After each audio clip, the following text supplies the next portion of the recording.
Hello, good morning to you from Trade Live with IG, myself and Ronnie Eggnog. Welcome to the show, Ronnie. Thank you for having me, Ange. The myth, the legend. Yeah, for keeping that Christmas nickname alive.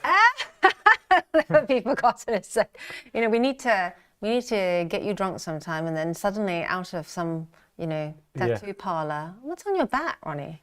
Oh, Ronnie Eggnog. I've actually never had eggnog. Oh, really? Yeah, no. Okay, we have to fix that. Welcome, trader friends. Good morning to you. Monkey Man, I hope you have had that kettle on already. Lots of people here already saying good morning to us. Good morning to you. Also, Maturin saying, I've got a Google alert email about the spiders. I think that is what you were talking about, DAWI. Ronnie, want to read out some of the comments? Yeah. So what do we have? We have Monkey Man asking if we should have a poll, markets up or down today. I'll throw my my name in the. Oh, I'll throw my bet out, and I'll say I think it's going to be up today. I hope you're right. Yeah, I hope my portfolio's sake. I hope I'm right too, for my pension's sake. So it's not based on anything other than pure will. And we have Jugger who wants some anti-Trump strategies. Okay, we can do that. Yeah, it's going to be a difficult one because we don't seem to be every morning and every night there's a new piece of news that's coming out about how he sort of put his claws onto something. Yeah, Jugger, you're a brave person there because as I mentioned, almost every day for the last 2.5 months now, it's like trying to trade on shifting sands, the kaleidoscope trading style. Yeah. Because things just keep changing. So you really need to be on your toes. Spunky Gillen, good morning to you. He says he's feeling the eggnog optimism. Well, I'm happy that it's spreading. That was the point. And hopefully if we all bind together, we can get the markets up. Good morning, Arsax and Boise as well. Monthly MACD also crossing typically signals a bear market. Thanks so much for mentioning that as well, because we will be looking at all of that when we speak to Jack a bit later on in the day as well. From the Vol desk, he is waiting in the wings, standing by. Let's have a look at the coming up, because we have a huge slate of action ready for you. Today we've got opening bell, of course, with Eggnog here, Ronnie Eggnog with us to go through all the biggest movers. And don't forget, we've got the all sessions earlier, all the way till the end of this month, which is great. I hear the Vol desk people are really loving it because they can finish a bit earlier. Yeah, I mean, so do we. Usually our Friday late shifts when we work the US market hours, we get off at 10, but now we'll get off at 9, so we're happy about that. That's right. Big party boy like me, I like to get out, start early. Oh, hit the clubs. Hit the clubs with his Coke Zero. Exactly. It's better Chargy with us on the psychology of trading. This is going to be a really key one because we're going to be talking about things like, how to trade during uncertain times. We always talk about keeping calm when you're a longer term trader, but what if you're a short term trader? So tune in to this and we'll be covering loads more as well with Issa. Aaron Bright also coming on at 9 live from the trade desk to just keep us across what Boise and the rest were asking earlier about how to trade anti-Trump strategies. Boise is he's becoming a bit of the perma bull of Trade Live with IG. Yeah, but I like it. We make a good pair, Boise, because I'm like perma optimist, right? Yeah. So it balances us out. Yeah, the yin and the yang. Jack Maguire, Jack, as I mentioned, 9:25. Going to join us then. So any questions on volatility? Remember, they're the vanguard. They're the ones that are kind of seeing it as the waves just before they're the ones that give us an idea of when it's about to peak or crest. James Gordon, special call out here for Peter N. If you're watching Peter N, it's 9:45. I've sent you an email. Peter N asked us loads of questions relating navigating tax as different types of traders.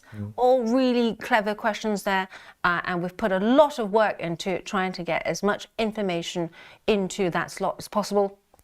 And of course, Patrick Tominius from your... My fellow countryman, Big Pat. Is that what you call him? Yeah, Big Pat. I was actually... Why Big Pat? I mean, because he's in possession of a big knowledge base. I was when I was working from the Stockholm office last week. Me and Pat had quite a lot of conversations, and I got a bit distracted from my regular day-to-day. So if I missed any client calls, sorry, I was discussing the markets with Patrick. And also another small side note to all the viewers.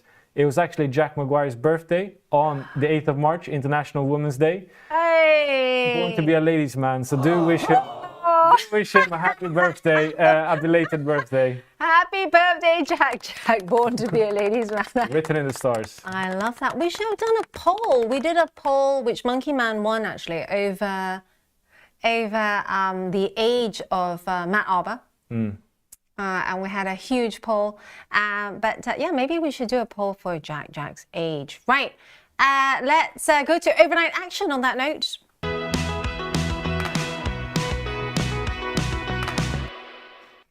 Right, welcome to Overnight Action with myself and Ronnie Agnick here at IG. Let's have a look at what you might have coming up and also missed overnight.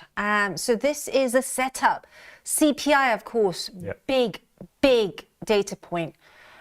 Today, we've got a story here on Market Watch. Why a good CPI report, CPI number, might not be enough to turn this train wreck around on the markets at the moment. What do you think?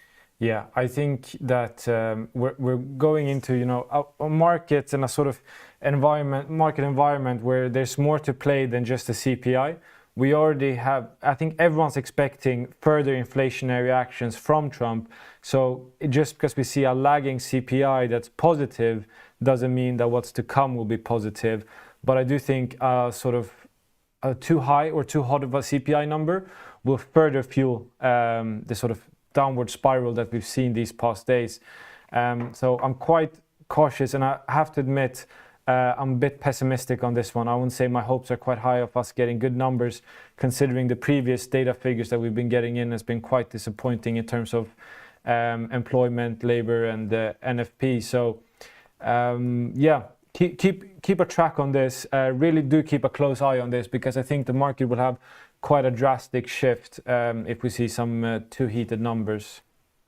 The other key thing is, of course, all of you, I'd love to hear your thoughts about where you think the CPI number is going to come in. I mean, the expectation, 0.3% in February after rising 0.5% in January. The year-on-year number, expectation 2.9%.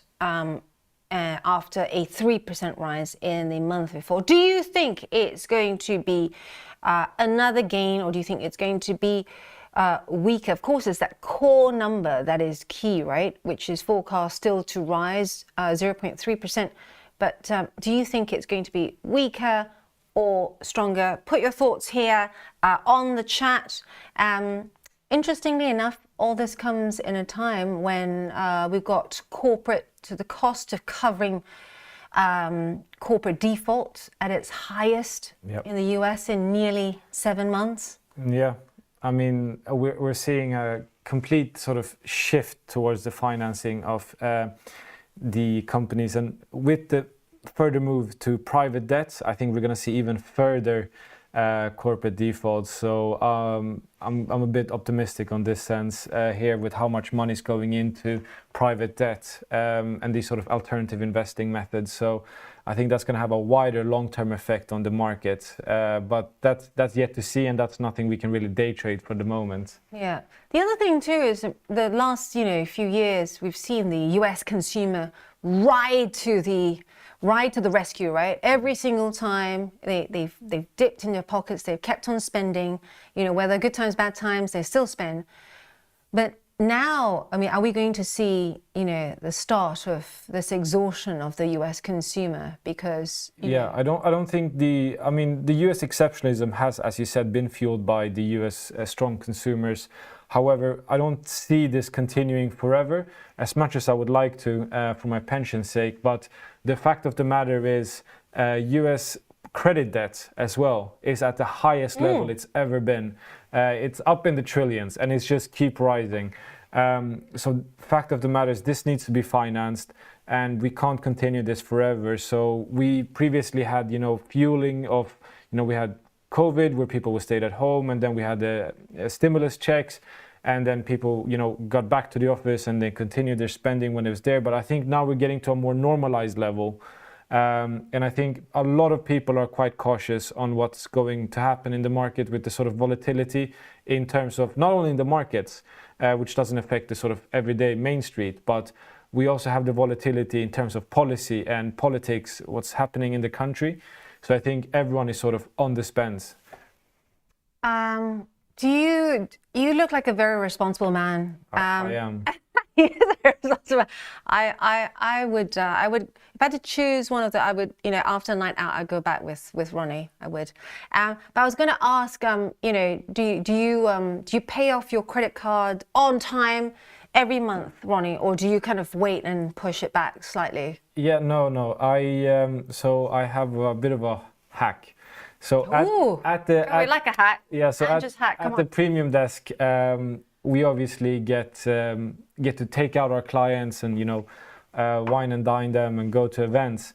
So I got myself an American Express British Airways card. Oh. So whenever I go out with a client, I spend it with that, and then I expense it to IG, and which I obviously have to. So I expense it to IG, upload my receipt, and then as soon as I get my money back, I pay it off, and I get my British Airways points. Oh, nice. I have a hack too. Let's hear it. I do lots of DIY, as our trader friends here know. So I like the John Lewis credit card because it gives me lots and lots of points. Right. Which turn into spendable vouchers, essentially money. And with that, I can use it to, use on anything in the John Lewis Waitrose universe. Yeah. But also, I think now you can convert it into other things. Let's have a look at the markets now. But any of the hacks that you might have, please put it here as well. Let's have a look at, speaking of the markets, we talked about exceptionalism.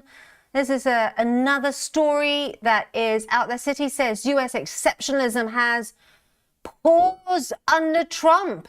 And look at him dance there. And investors should load up on China stocks. Yeah, so if you're a client and you're looking to load up on Chinese stocks and you don't really know which ones, Monkey Man commented earlier that he wanted to know about a few Chinese ETFs. So certain ETFs that you can look at are Crane Shares Hang Seng Tech Index, yeah, the iShares China Large, and then Invesco China Technology. So these are the sort of, it gives you the exposure of the Chinese and Hong Kong large cap and tech stocks without having to take on the individual stock risk and having to pick one. Because, at least for me, I can't say that I'm very well read on what's going on in the Chinese corporate world every day as I am with the UK and the US market. So being able to pick an ETF where I get the large and diverse exposure to the Chinese markets and Hong Kong, tech and large cap, I think that's quite a safe bet in terms of getting exposure in that region. And also just whacking up the iShares MSCI China Small Cap ETF as well. This is a good one if you're looking to not go for the slightly larger companies, but you want a broad-based small cap exposure to the China market there. There is a lot of talk now also that, some of the beaten down, let's look at K-Web, which is the name for the China Internet ETF from Crane Shares, both listed in the US and also on the London Stock Exchange. And this one's interesting if you want a broad-based exposure to some of the telecoms and also online e-commerce space over in China. So you've got your JD.com, your PDD, your Meituan, your Tencent as well. So yeah, it's an interesting one. I mean, lots of hardcore US investors and traders saying that, you know, they're still going to hang on to their overweight on the US, but certainly there's been a lot of discussion about rotation and movement into quality and diversification. Yeah, before I comment on the US, I just wanted to a little side note in the Chinese sector is Cathay Pacific, sort of air cargo company based in Hong Kong. They reported last night and they missed revenues by close to $1.5 billion Hong Kong dollar, which is not a lot of money in terms of US dollar, British pounds. However, what it does show a sort of indication of the exports of the Chinese markets, which we all know is a very export heavy market with the tariffs coming into place. So I think that's an early indication of what's to come with the tariffs in place. What's also interesting is that the tariffs will knock out that loophole, right? The de minimis charge that anything coming into the US from China, for example, as long as it's $800 or less, it's not going to be taxed. But unfortunately now that loophole has been closed. So we're going to see more and more impact of this. Jugger on the chat. Let's whack up the chat there, saying, well, in February, Trump didn't have too much in the way of tariffs going on, so numbers should be okay, but serious doubts for the coming months. That's right. So, you know, in the coming months with earnings, I'm going to be looking out more and more, Ronnie, for what companies say about the impact and how that's affecting their margins going forward. What sounds like a pyramid scheme? Boise. Yeah, Boise, can you clarify what sounds like a pyramid scheme to Ronnie? We're just looking. A bit confused here. Yeah. Monkey Man, thanks. Yeah, green tea. I can't do green tea. I need espresso for this early morning, these early morning starts here. Shuka saying China is 12 times earnings compared to 23 times on the S&P. Yeah, so relatively looking cheaper on that front. Absolutely, and I think that's sort of been the key topic now with the sort of very explosive and heated American markets is people are starting to pay attention to the ratios and the value and what they're actually paying for in terms of valuation. And, you know, if you look at the figures in the US, we see some extreme numbers. We're not really, especially in the tech sector, we're not exactly at the sort of dot-com bubble level, but we are at very high valuations. And looking at sort of China, Europe, Ronnie's flight point tricks, that is, I'm not trying to recruit anyone. I'm just saying what I do. Anyhow, so if you want to be more value investing, there's a lot of more, you know, value-ridden companies in China, Europe, to look at. For example, I listened to an interview with Christer Gardell, which is a major hedge fund manager in Sweden. And he was talking about that the companies that he's currently looking at are old industrial companies because they're often trading at very, very low PE ratios and earnings ratios because they're not really attractive. People aren't putting capital there. People are allocating to sort of big tech. So industrials is a sort of defensive sector that's very interesting now in terms of valuation because they always have very good cash flow and steady cash flow and continuous growth and shareholder return generation. So that's something that I would look at, I will look at, and I would recommend other people to look at and make their own valuations there. I'd love to know if he rates SKF, which is the world's biggest he's a holder. There you go, SKF. There you go. I'm just going to whack this up for you because this is a good way to diversify if you want something that is really, really, you know, belt and braces, needed in every industry, always need bearings, and it's a very solid Swedish company. Speaking of which, ball bearings and light, let's just get you up to date on where we are so far with the Trump tariff roller disco. We are seeing an intensification of this, if that's a word. Have I just made that up? I made it up. US duty rate on steel, aluminium rising to 25%. Trump also threatening 50% Canada metals tariff rate, but then backed off. And the EU has hit back with reciprocal tariffs on 26 billion euros of US exports. We are also, you heard Issa talk about this last week about agriculture and other tariffs and the like. And so Canadian officials, if you trade that space, watch out for this, because Canadian officials heading to Washington to discuss the USMCA deal. Right, aside from that, plenty going on in Europe and the UK as well. Ronnie, you want to kick us off? In the UK? Yeah, we've got quite a few today. Legal and General is one of them. Yeah, they didn't have the best set of results. I'm just getting the sort of Bloomberg first word up here to give you guys the summary. So the highlights would be that they're going to return over £5 billion to shareholders over the 3 years. And thank God Rich is in here, because he'd lose his mind in excitement. But they've also announced a 500 million quid buyback for 2025. And then the bad news is that they missed the operating profit of 1.71 billion versus the 1.75 billion.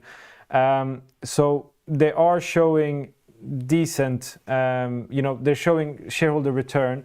However, in terms of results and viability and sustainability of the business, it's not looking extremely good. The profit after tax is 191 million, which is minus 58% on the year-on-year estimate of 816 million.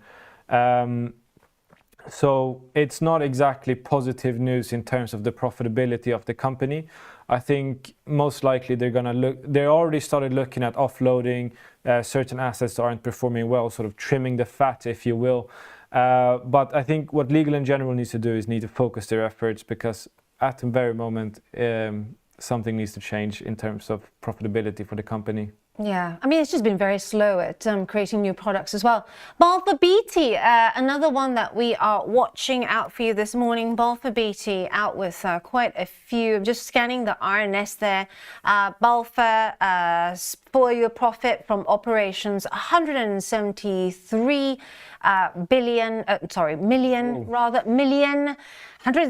million pounds.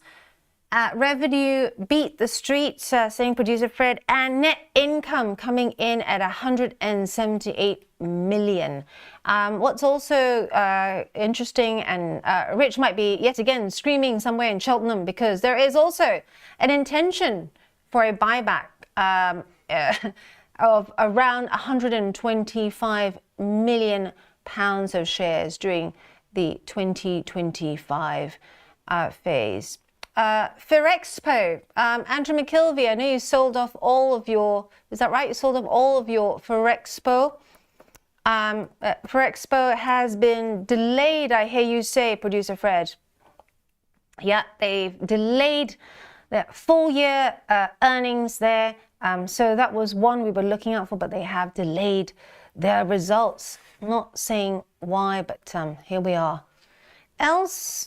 It's a bit worrying, no? Yeah, it is. Delaying the results. It's always a bit worrying when they delay. And also, especially if it's not a German company. German companies try and sneak out. Have you noticed? They try and sneak it out early. So German companies have been known, if there's bad news, like from some other company a week before, they'll always try and sneak out their earnings. So they're always early, so bear in mind.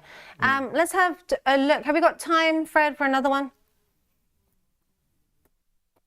Northhold, he's saying. Northhold. Hold. Northvolt. Oh, Northvolt. Yeah, so Northvolt is the Swedish EV battery manufacturer that has, they have declared bankruptcy, so they're now gone to court in Sweden for bankruptcy hearings. And if anything, I think as much as it breaks my heart that a Swedish big startup is failing, is that it's an indicative sort of sign towards the movement of the whole EV sector, that the demand is slumping and it's not really up there, because they were creating these gigafactories that clearly slumped on demand and wasn't able to keep up with it. So we'll see if other EVs or EV companies or manufacturers are able to do better. Tesla isn't doing very good now, but the main sort of market sentiment on this is that the EVs aren't coming to where we thought they were going, and this is massive amounts of costs. For example, BMW, they had invested millions in this Northvolt. So did Volkswagen, with the promise that they were going to be investors and clients or customers. So this is going to have a wider effect on the operations of the industry. Right, we're going to have to go to break, but do stay with us because we've got more. We've got Puma, we've got Inditex as well. So stay with us, we'll be right back. Planning to make investing your New Year's resolution? IG Invest brings their trading expertise to a brand new, simple and user-friendly app. With zero commission on US stocks, why wait? Download IG Invest today.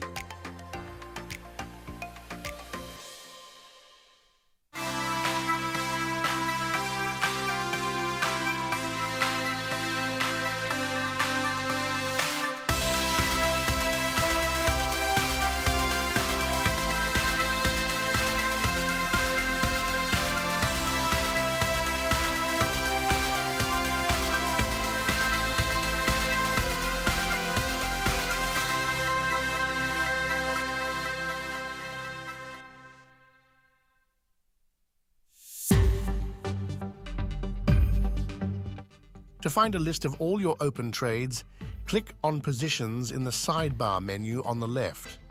Here, you'll be able to see key information about each of your trades, including the market name, the size of your position, the opening price, the stop order you chose, and your limit order.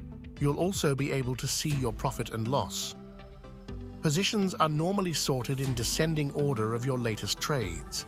To change how your positions are listed, you can filter your view by clicking on your preferred factor, like which trades are making you the most money, by selecting profit and loss. You can edit your limit order or stop order by clicking on the figure and entering your desired number. Lastly, you can close your open trades by clicking on the Close button next to the relevant trade. Bring me the next shiny new thing. Bring me the next shiny new thing. Bring me the next shiny new thing. Bring me the next.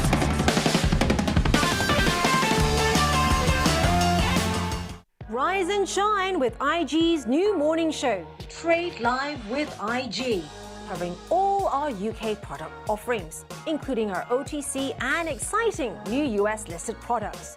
Starting in September, join us every weekday from 7:30 to 10 a.m. for exclusive insights from our trade desk, expert trading concepts curated by our friends at tastylive, global guest appearances, and loads of viewer interaction.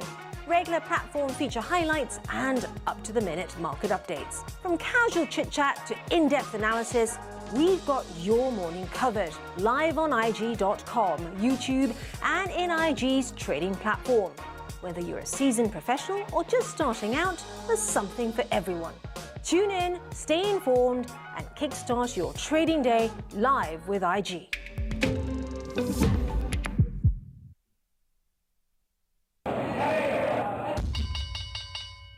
It's piece estimates. Hello, welcome back to Opening Bell with myself and Ronnie here. We are just 2 minutes ahead of the open. Some of the ones that we are watching out for you already starting to cloud the headlines here. You want to kick us off, Ronnie? Sorry? Do you want to kick us off with some of the ones that we're watching? We've got Porsche. Yeah, so we've got some big ones here.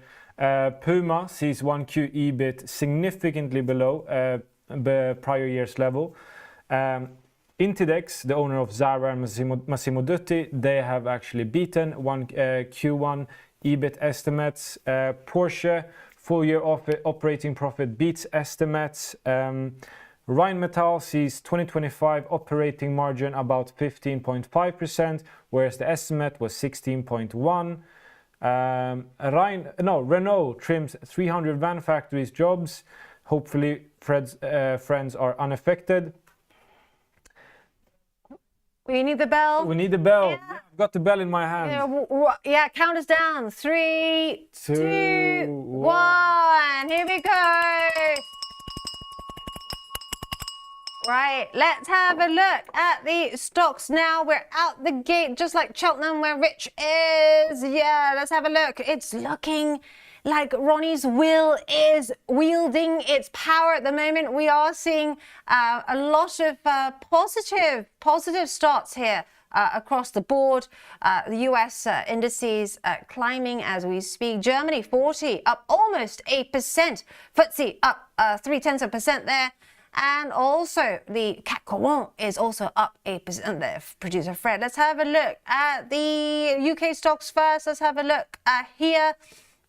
Legal and General is down, I hear. So let's have a look. 1.4%, top of the losers board. Ronnie, take us through the rest. Yeah, so we got ABF, Associated British Foods. They're down 1.4%. They're a company that's going to take a big hit on terms of food inflation, but also I think there's some good news there in Primark, as they own the Primark brand, so cheaper avenues. Smith & Nephew down 1%. JD Sports down 0.3%. Nothing new there. Would be strange if they were up. What else do we have of interest? Nothing major beyond that. Should we move to the US market? So that's opening at 8 today. Yeah, Balfour, we'll get to that in just a moment, but Balfour BT, let's have a look at that quickly, is up 3.3%. We covered that earlier on as well, just coming out of that for you so that we can get that a bit clearer. For Expo, this is the one that had its earnings delayed.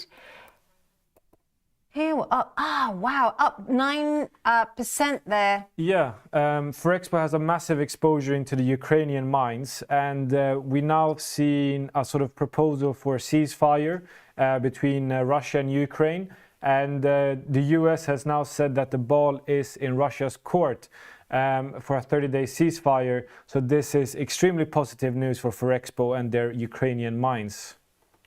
Yeah, it's a key one. Elsewhere in Europe, let's have a look over to Germany now.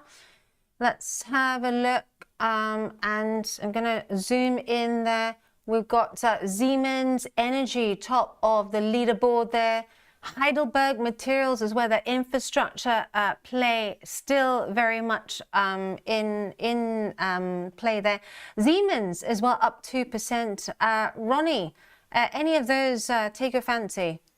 Oh, let's see what we got here. Well, Rheinmetall is quite surprising to see them doing so well, despite the fact that they've missed the revenue or profit margins. However, it's interesting to see Airbus, they're up. They delivered about 140 helicopters. So what else do we see? Deutsche Bank, they're having a bit of a comeback after they had quite some tough time with the German regulators. BMW up close to 0.5%. What else do we have? Bayer, AG, finally getting cut some slack. They've had a really rough period over there. I think if we switch to the worst performers, I think Puma will be up there. Puma, no trade on Puma, just no trade on Puma yet. Just yet. Let's have a look at France as well. Let's have a look there. France 40 currently. Let's have a look at the winners there. Safran up 1.7%. Cap Gemini is well one of the winners there. Interestingly enough, the banks are doing quite well today. The banks are doing quite well. They've done so substantially during the latest period. Crédit Agricole, BNP, AXA, they're all doing very well. EssilorLuxottica, interesting to see them doing well, which is, you know, a premium eyeglasses brand, and they have a lot of production and exposure in Mexico for their US operations. So interesting to see that they're doing well despite all of the tariffs coming in. Let's have a look at the losers as well. Here we are. Thales down 1.2%, but it can be forgiven because Thales has had a really good run recently, along with the other defense stocks as well. Rentokil also down. I hear Fred saying that Puma is now open. Let's have a look at that. Woof! Oh, blimey. Wow, down 20% there. This is quite painful. Let's have a look. Adding that to my workspace, down 20.5% now. You know, Puma has had quite a rough run since December last year. And just Seems trying like to they've had a rough run since 2022. Exactly. And just trying to zoom out, because when were we last at this level?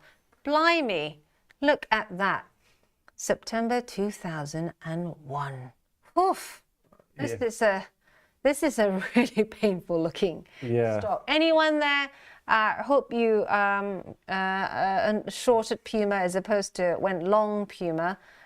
This is yeah. Porsche. Let's have a look at that as well. Back in the car space. How's your Porsche doing at home, Ronnie? Oh yes, I'm very much 1970s 911 Porsche vintage guy. That's the dream. That's the dream. Hopefully we'll see that one coming. But now the Porsche stock isn't doing very well, despite beating profit estimates, which is a bit rough from the market, I have to admit. Yeah. But the market has no mercy. And the market, I think, is not no mercy, but given the tumultuous week we've had, they're probably picking more on the warning that Porsche has put out, saying that they see restructuring ahead, and also the trade tensions aren't going to help. So they've said it's going to really hurt it going ahead. I just got an email saying that Interdex shares fall 8.5% despite beating EBIT and showing slowing sales growth. Yeah. When you Inditex, you mean Zara's owner? Yeah. Yeah. It's a D. There we go. It's not coming up for some bizarre reason. Inditex. Yeah, Inditex. Strange. I've got that right? Yeah.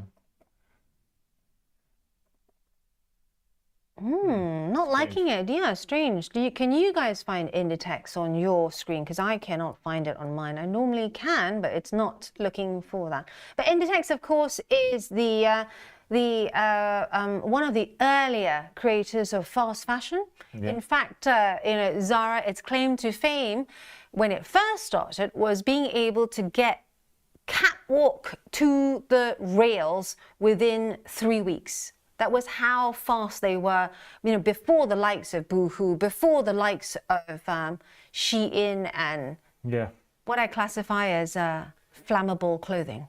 Could we have a look at Novo Nordisk? Because I just see that Zealand Pharma has made an obesity drug pact with Roche.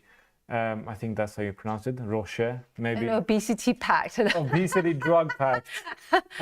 So they've gained significantly on that.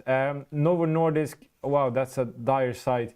I've personally been a big fan of Novo Nordisk, and I had to close off my buy the dip shares because, as Luke mentioned as well when he was on the show, the patents of their drug is expiring by next year.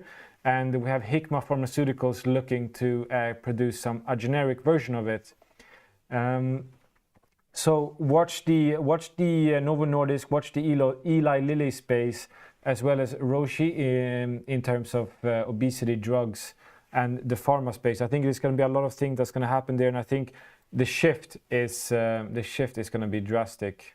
And you know, what's also interesting is keep an eye on the space, because the next step, of course, is for all these producers to make it in tablet form and really cheap. Yeah. And some, like Monkey Man, would already argue, and many traders on this chat would already argue that we've already seen hims and hers and companies like that, you know, to try and steal that march, right? Yeah. But also pay attention to when they start talking about cheaper tablets. And who gets out the door first. Hikma, of course, is a very, very well-known generics maker.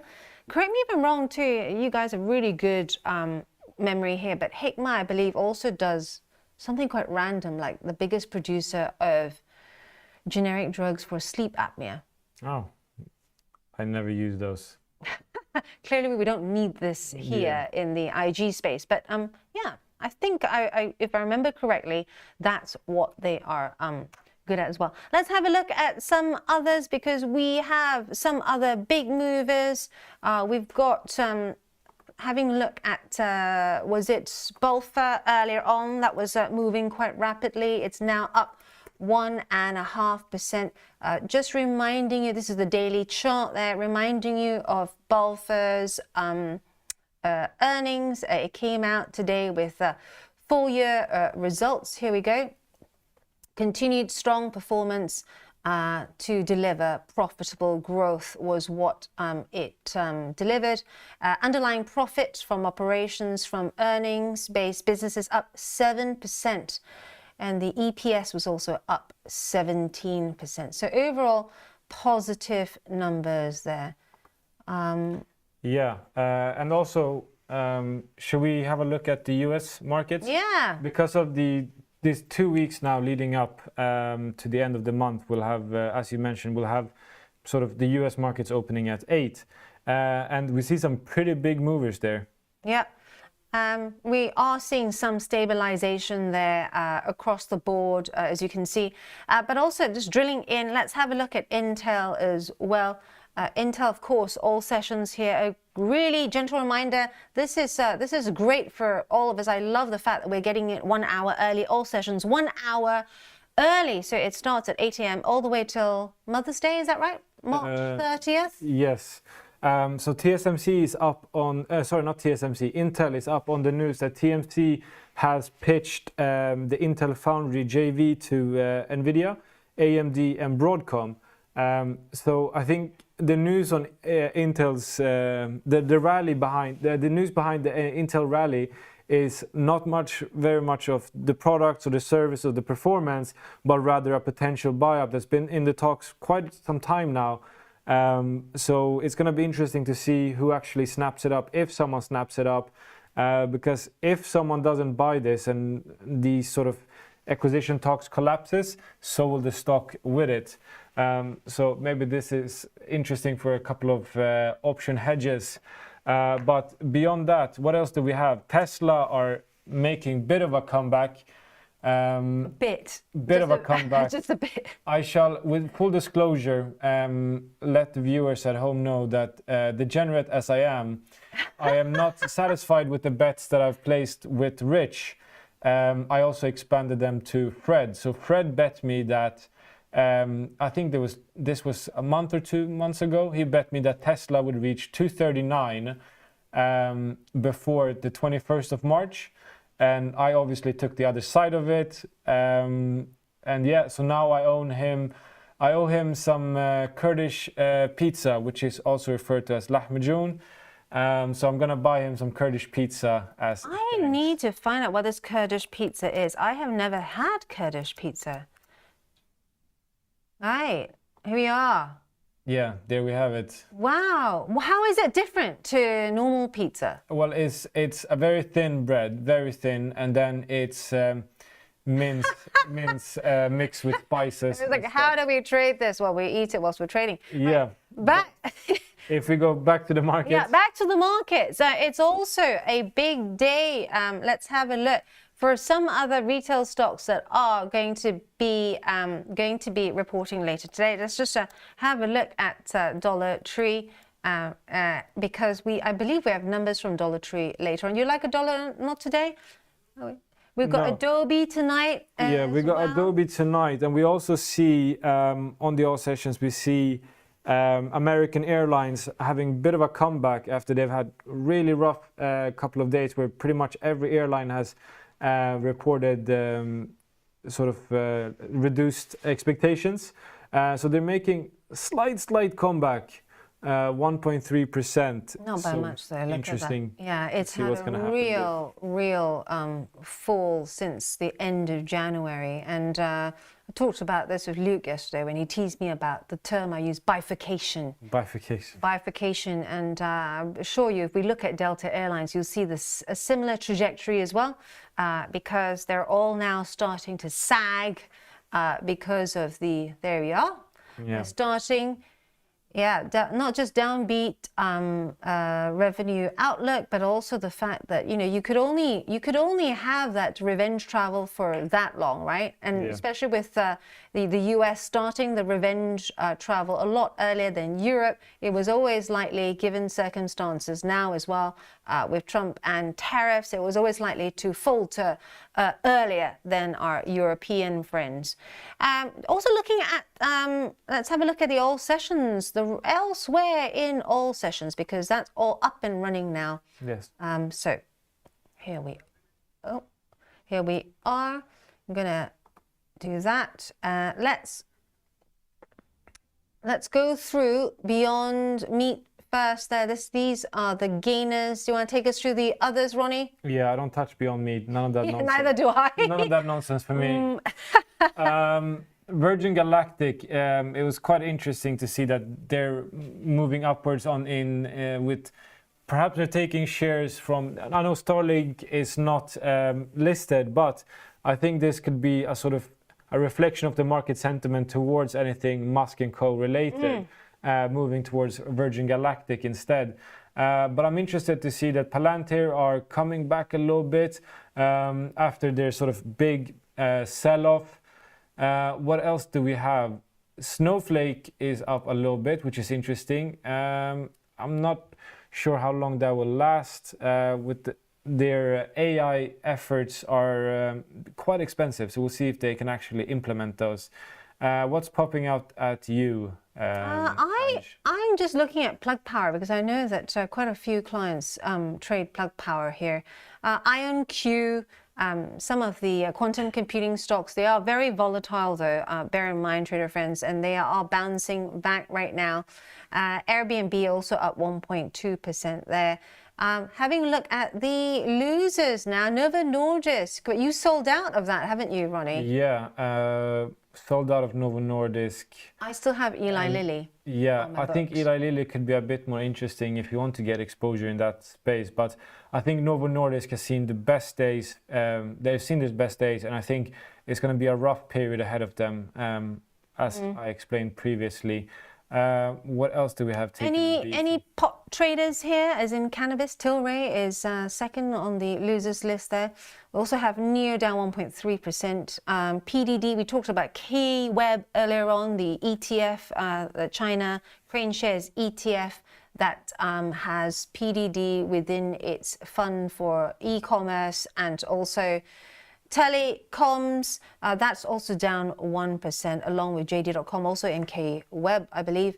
Yeah, Trump Media and Technology Group is down 1%. Overall, yeah, quite an interesting day. Let's give you a highlight of some of the other movers. Let's have a look at the commodities space there. We got natural gas, just going to zoom that in for you. Yeah. Do you want to have a look at, read us through some of the losers or winners there? Yeah, so the ones that really pop out to me that I think is important for a trader to have a look at these days is, tariffs is the name of the game. Yeah. It's credit uncertainty. Gold is up, it's pushing towards that 29, 20 levels.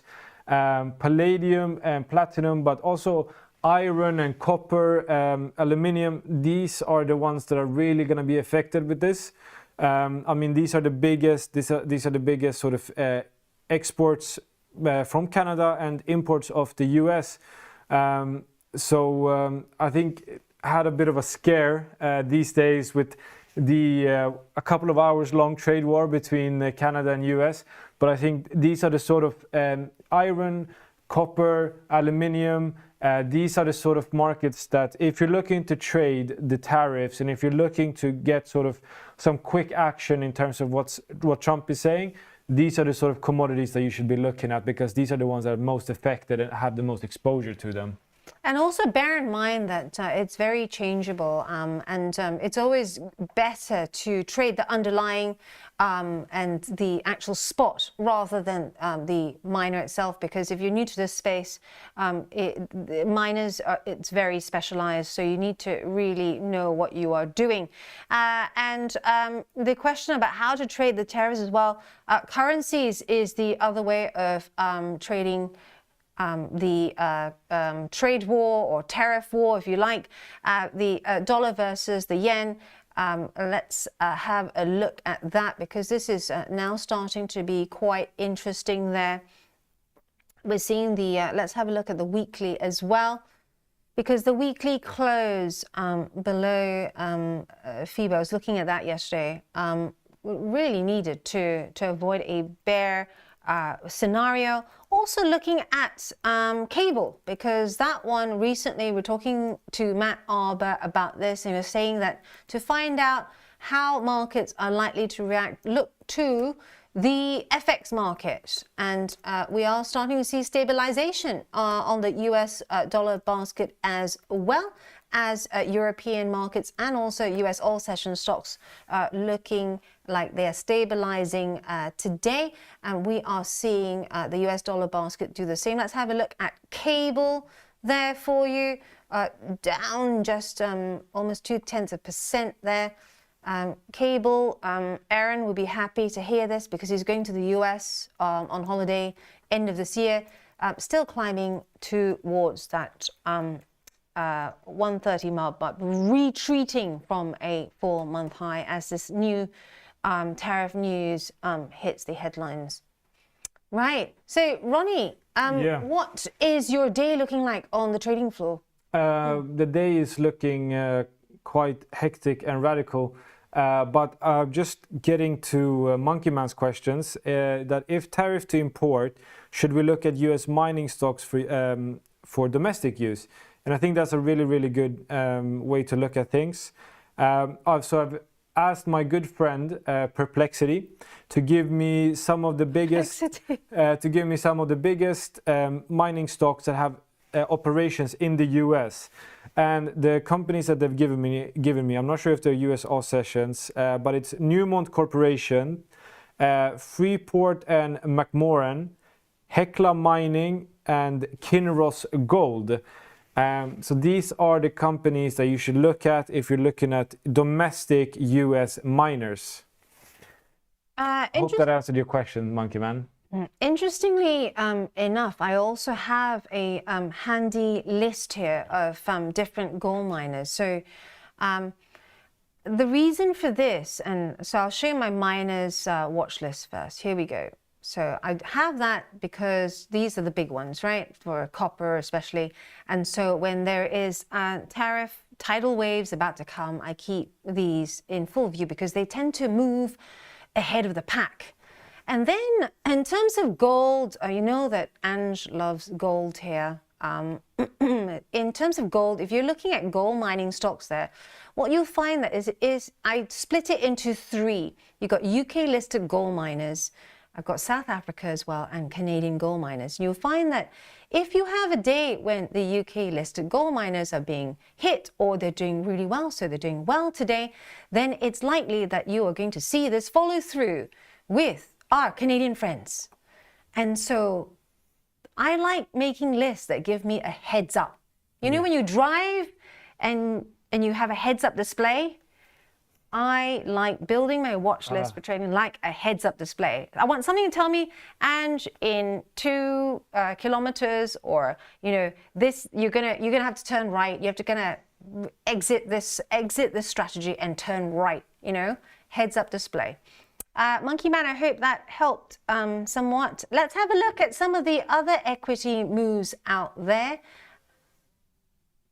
Yeah, Ronnie, let's go through some of the other markets there. Russell 2000 also stabilizing.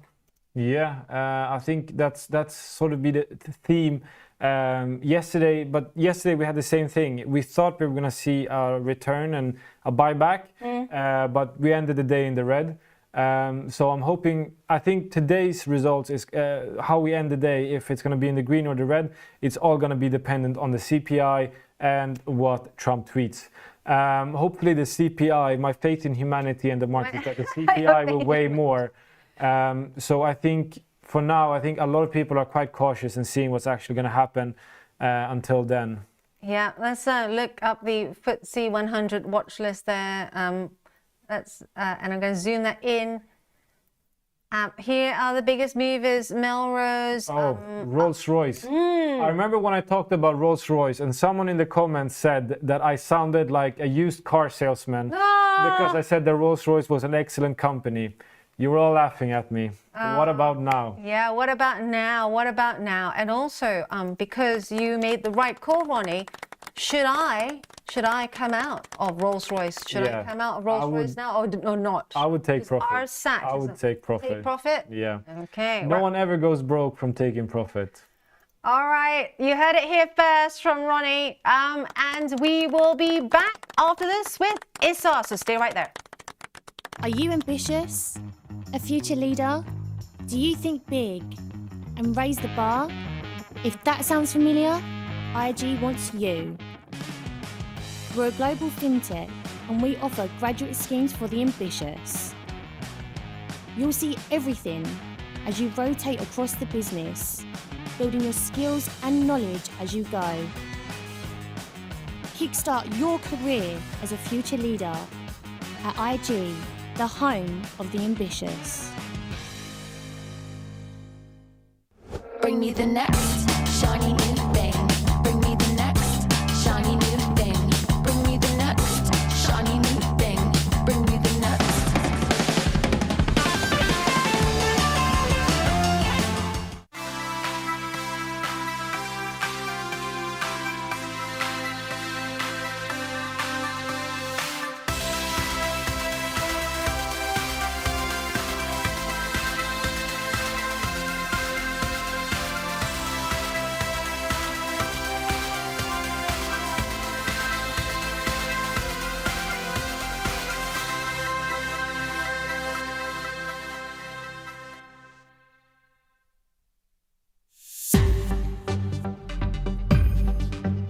You can find a variety of asset classes on the sidebar menu to the left of your platform. It's now time to pick an asset class. There are 4 major types. 1. Shares in individual companies listed on global stock exchanges. 2. Indices, a group of shares measuring the performance of a particular region, exchange, or sector. 3. Forex, the value of one currency compared to another, like the pound versus the dollar. 4. Commodities, like gold, oil, natural gas, or wheat. Decide which of these markets interest you and which you know the most about. It's up to you to research the market you'd like to trade. This will help inform any trading decisions you make. You need to know the risk of trading a particular market. For example, some markets react to events like economic releases. Next, look at the market's opening hours and how they'll fit into your trading plan. The deal ticket will let you know if a market is open or closed. Lastly, look at the costs and charges applicable. Once you're happy with your market choice, place a deal through the deal ticket.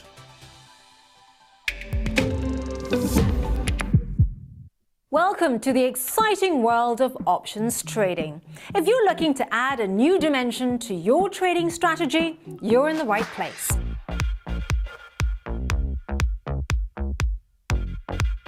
Options trading offers unique benefits that can elevate your investing game.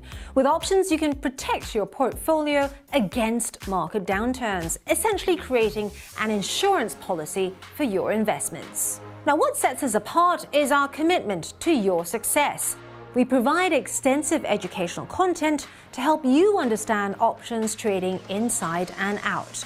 And with our 24-hour servicing, support is always just a call away. But that's not all. Options also allow you to generate income from your existing positions. Strategies like covered calls let you profit even when your stocks aren't making big moves. Options also shine when the market isn't following a clear direction, whether prices are rising, falling, or staying flat. There's always an option strategy you can use to potentially benefit. Now, we offer two ways to trade options: listed options for US shares, ETFs and futures, and over-the-counter options through spread bets and CFDs. Both types give you the ability to take various market positions. So, ready to explore the potential of options trading? Well, open an account today and take your first steps into this dynamic market. Remember, while options trading can be rewarding, it comes with risks. Always trade within your means and never risk more than you can afford to lose.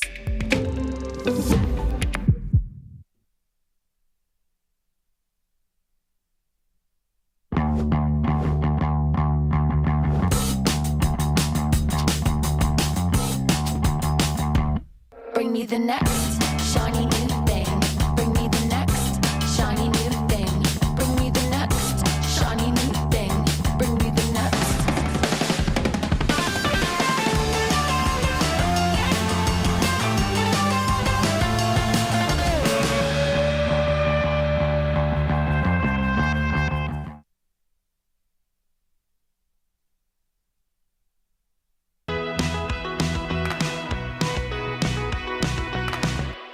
Hey, welcome back with myself and Issa on the psychology of trading. I love the sound effects. I'll never get used to them. Yeah. I want to do it on my doorbell every time I walk through. Like, you know, What, the cheering? The cheering. When I walk through my front door every single time.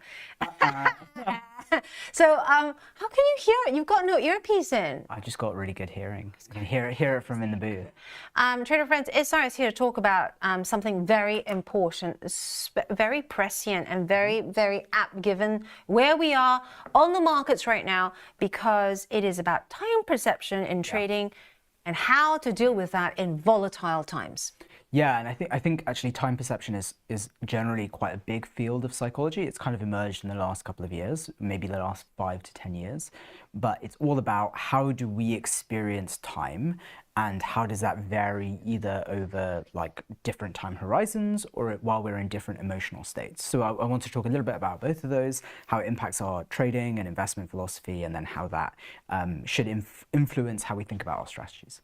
So I had Luke and a load of the PCMs here, plus I also met a lot of our traders at last week's event at Fortnum Mason. Oh, yeah, which is for International Women's Day, right? Yeah, it was a great event on the top floor at the dining area. I didn't even know that Fortnum had a dining area upstairs. Who knew? I just thought it was like that place downstairs. And rammed full of tourists at Christmas. Exactly. I never go in. Like, you know, rather jump off a cliff. But upstairs, it's actually really quite amazing. And what became clear was that not only is volatility changing the way we feel and act and trade the markets, but it's also really changing our behavior. Yeah. A lot of them said, you know, they're not even leaving anything on the table. Yeah. There's nothing cooking. They clear out. Next morning, whack it back on, clear out.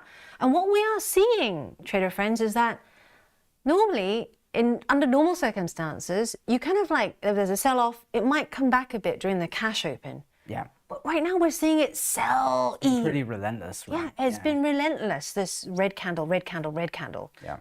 So from a psychological standpoint, what is this doing to our time perception? So I think maybe if we take a little bit of a step back and we think about time perception more broadly, I think if you think about how you experience time, that's a function of a bunch of things around the relative trade-offs in the short term versus the long term, what you expect when you're thinking about different time horizons, and kind of how your emotional state at any given moment influences both of those things. So when we think about time perception, like one of the first things to think about is how do we think about like mentally discounting? How do we think about, for example, if you're winning £1,000 on a trade or on an investment, does that feel different in 3 days versus 3 weeks versus 3 months versus 3 years? And so what you actually find when you do all these studies is that people have a roughly like logarithmic approach to how they perceive time, which, because it's non-linear, means there's a heavy bias towards short-term gains, and you actually tend to over egg the emphasis of both short-term gains and short-term losses relative to longer-term gains and losses. And actually, when we're looking at our P&L, at the end of a year or the end of a quarter, it doesn't matter whether the gain was a short-term gain or a long-term gain. All that matters was it was a gain. And so we have to try and then push back a little bit on some of these biases around perception.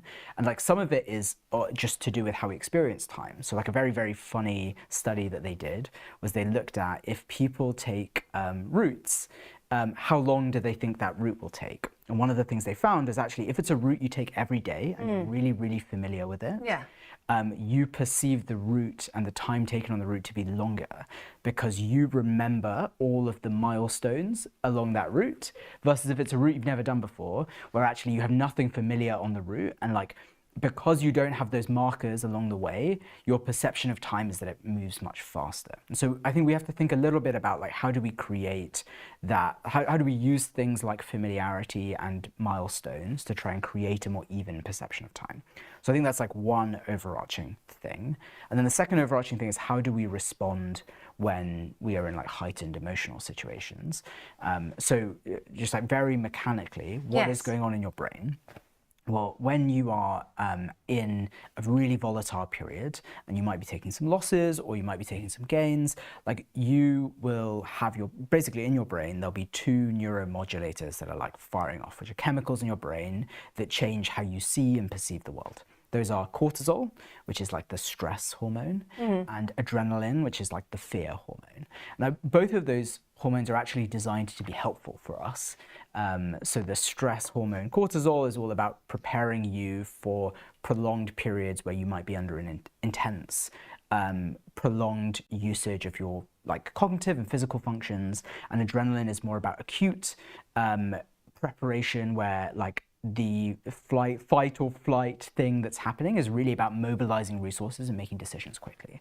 So both of those can be really helpful, but if like we are not in hunter-gatherer land anymore, we're not about to be eaten by a bear. Exactly. So a lot of these neuromodulators now are not serving exactly the purpose they were intended to serve and how we think about making decisions. And so they actually impact our time perception. And one of the things they do is when you are going through a period of heightened emotional stress, short-term time dilates, which means you perceive short moments to feel much longer than they actually are. And that's especially bad when you're making losses because losses already hurt more than gains. That's something we've spoken about on the show. It's called prospect theory, this idea that loss is way more heavily than an exactly equivalent gain. But because you're making a loss, you're in a heightened state, and then that feels like that moment lasts longer. And that actually amplifies that emotional response, and it can kind of be a bit of a spiral, especially during very volatile periods. So that's called time dilation. And then there's the opposite of time dilation, where our perception of time speeds up. And that's often when you are in like winning streaks, where you're in like a very high serotonin mode. Is that when I'm running around the poker table? It's where you feel like high energy, right? And you feel like everything is going your way and it's going great. And then your perception of time is actually accelerated. But like a nice holiday. Yeah, exactly. It flies by. So that's actually the holiday thing we should come back to later because there's some interesting research on it. But when your perception of time is accelerating, then you tend to actually overtrade. And so because everything's going well, you're like clicking buttons, it's all going your way. And actually the volume of trades you do within any given time actually accelerates because your perception of that whole period is getting kind of tighter and faster. And so I think thinking about how to manage the emotion in those agonizing moments and how to manage the emotions in the kind of even heightened successful periods, I think are both really important if we want to be successful investors or traders.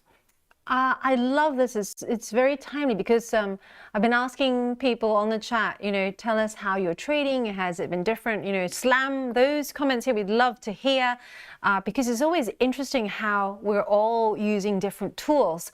Jugger says, yes, I am trading differently. I am more scared. Yeah. So that, of course, is kicking in, and all these handy pointers by SR will be very helpful. Carlo says, I am window shopping. Indeed, is it really good time to pick up some bargains? We talked about this yesterday. Those stocks that are still solid, but beaten down. We've got some interesting noise here, gallery, on the left-hand side, but the door is open. I hope you can't hear it on air. So like that's the classic, when people are greedy, be fearful, and when people are fearful, be greedy, right? Yeah, exactly. I have a new one for you and James Gordon, because James Gordon also talked about prospect theory. Why does it hurt me more? So I get it when, you know, when your losses, you know, it hurts more than, you know, if you made a bet that kind of turned out. I find, Isar, that if I spent a lot of time putting together a strategy, I execute the trade, and then I see it through. But then after half an hour, my net is just flat. That I find is the most painful. That is painful. I think the one that I find the most personally painful when I'm trading is if I have a specific thesis, like, or I'm preparing for a specific scenario. Like, let's say we have CPI today. Like, let's imagine I want a hedge in case CPI comes out hot, or I want some upside exposure in case CPI comes out cold. That position is like a thesis about the world. The thing I find most frustrating is when the thesis is correct, but the position doesn't make any money. Like when it gets, if it's options, you can get IV crushed. When you're right about the direction, but because the market is already priced in a decent sized move, it can end up being nothing. I think that I find the most frustrating. We also have Julian saying, last year I traded CPI, PCE, core inflation. Now we trade geopolitical chatter. Well, yeah, like last time I was on the show, we spoke about the difference between uncertainty and ambiguity. I think those events, those like CPI, PCE type events, where you know exactly when they're going to come out and you know what's expected, are good examples of uncertainty. But the tariff situation and the fact that it can move whenever, you don't know what announcements are coming, that's a really good example of ambiguity, which is a slightly different kind of model to think about the world.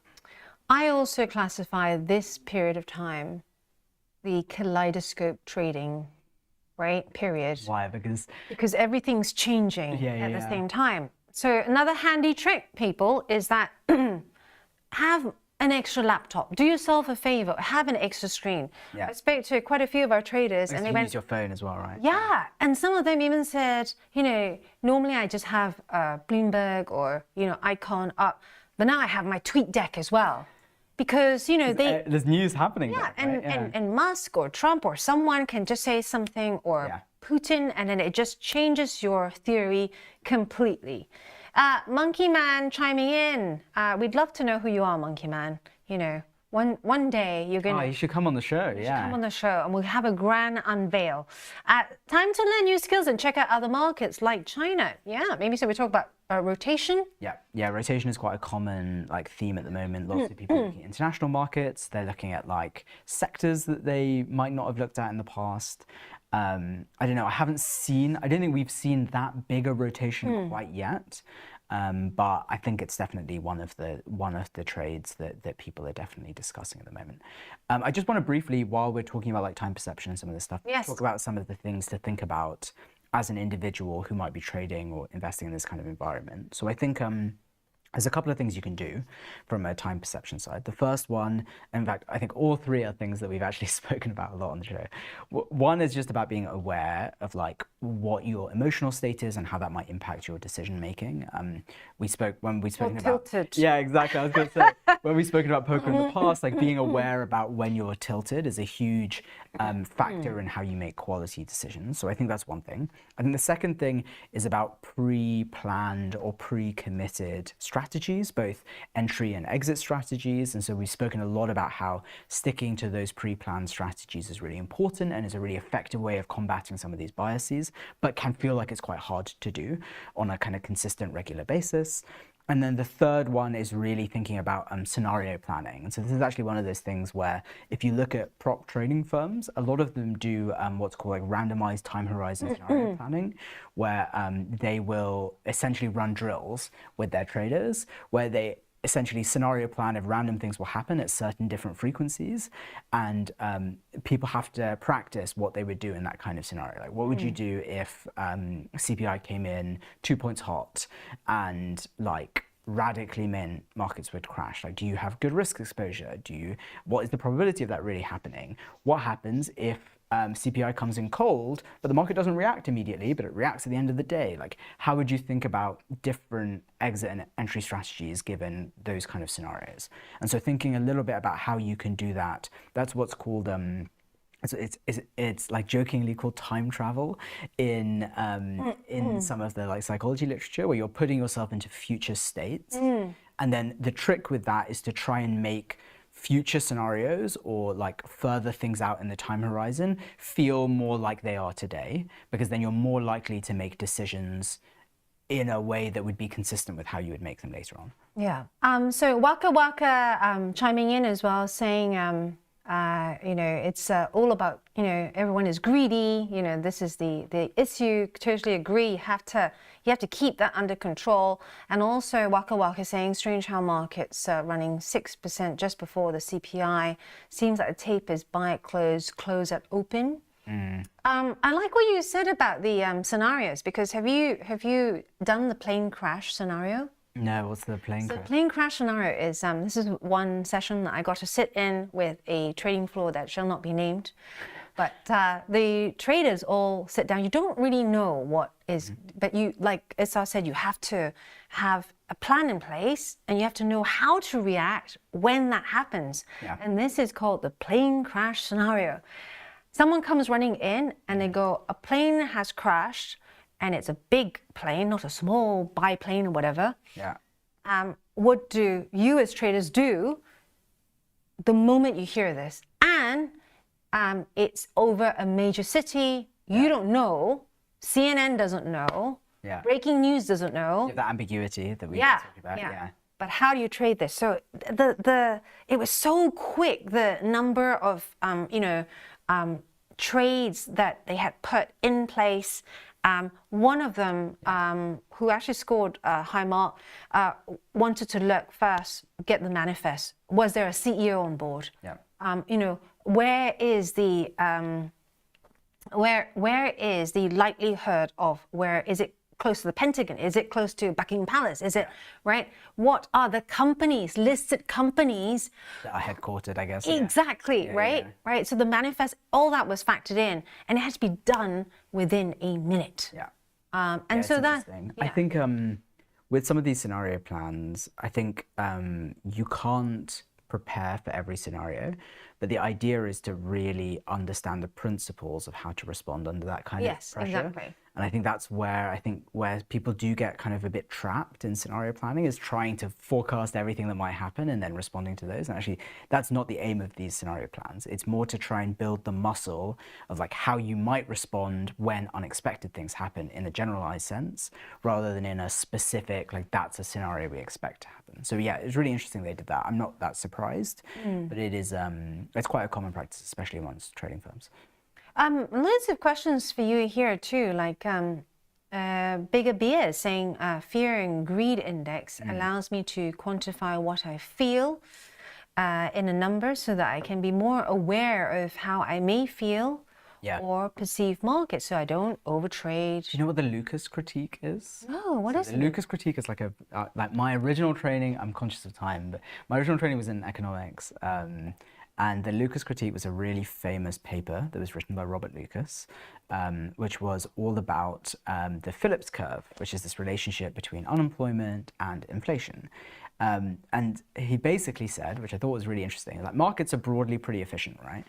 And if we find out that there's a really strong relationship between some variables, like let's say RSIs being overbought or oversold, or the fear and greed index, then actually the problem with that is that actually then everyone knows that that index is valuable, and then everyone starts looking at the index, which can lead to one of two things. It can either lead to the effect of being heightened because everyone is watching that. Exactly, like we're seeing RSI is high, everyone thinks it's overbought, RSI is low, everyone thinks it's oversold, and then everyone flips the other way, and that can lead to very extreme momentum effects. And then the second thing is that actually, because everyone's using the same data points, maybe the relationship might not exist anymore, or may break down.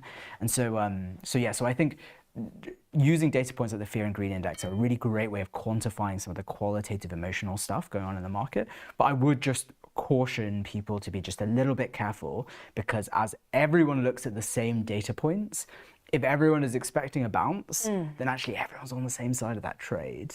And so like, I'm not saying that trade doesn't necessarily happen, but you just have to be a little bit careful in how you think about, especially very, very commonly used indicators. Like NFPs, right? Everyone trades that number. Everyone watches that number. Yeah, exactly. And I think often what that means is the slightly less like sexy numbers that are like not massive headline generators are often the ones that actually generate a lot of the reaction in the market. So at the moment, one of the indicators I'm very closely looking at are surveys from consumers and businesses about inflation expectations. Because I think if you look at Jerome Powell's press conferences, one of the things he consistently says is broad surveys of inflation expectations continue to be well anchored. That's the exact phrase.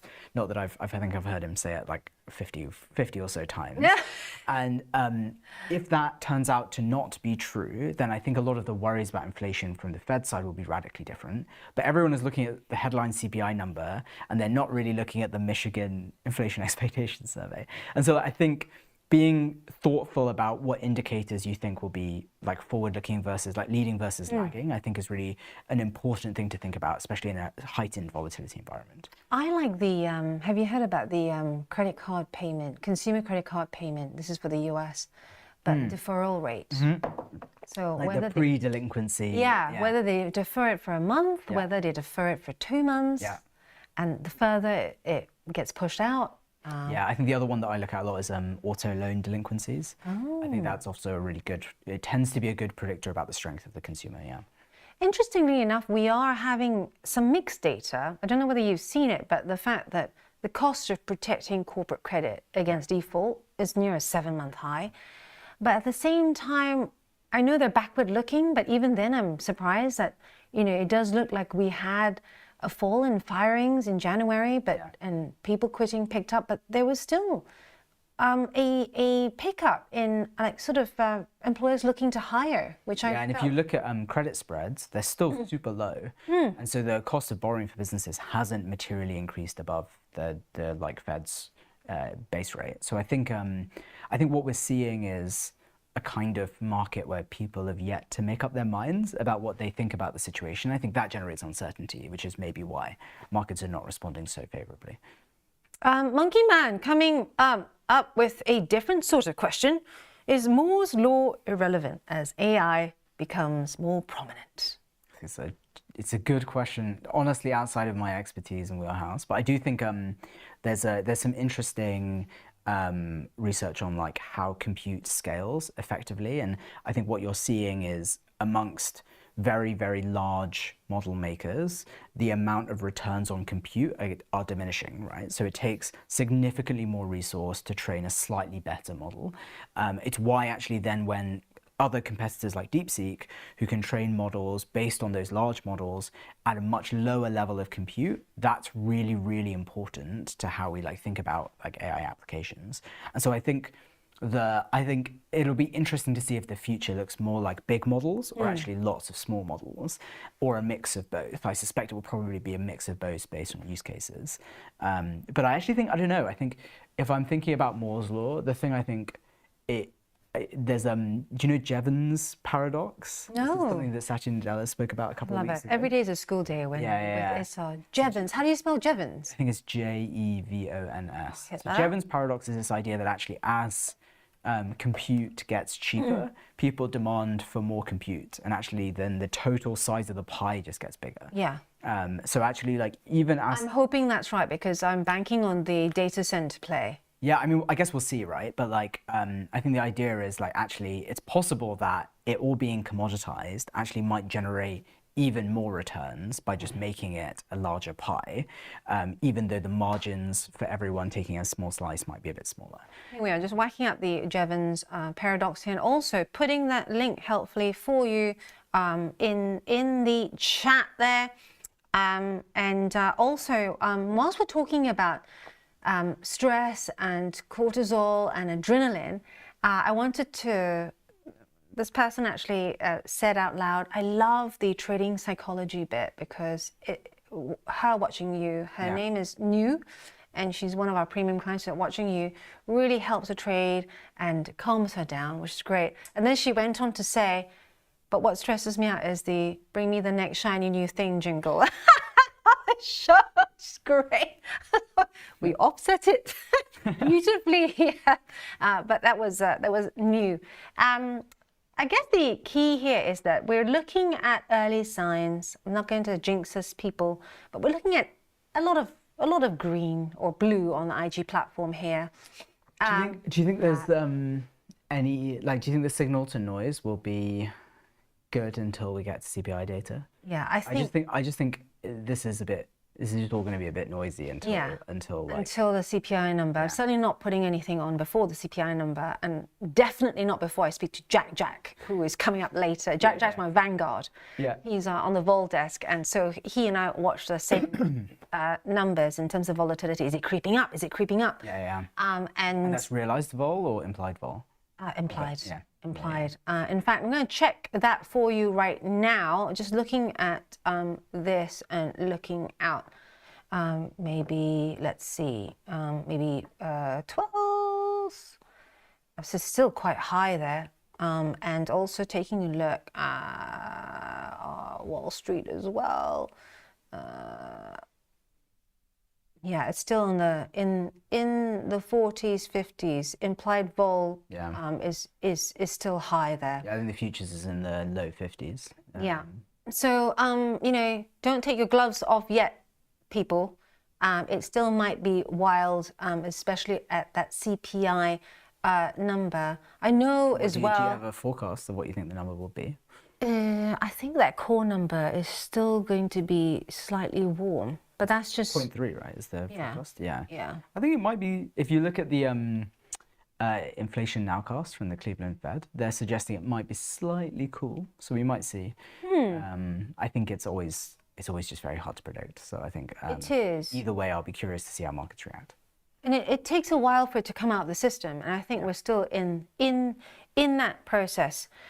The data that I think I will start to look at very, very closely is what happens to headline kind of in March, April and May. Because what you have is a lot of the base effects start to fade out of that headline. Yes, after it's compared with the previous year. So March last year was both Feb and March last year were quite hot reads.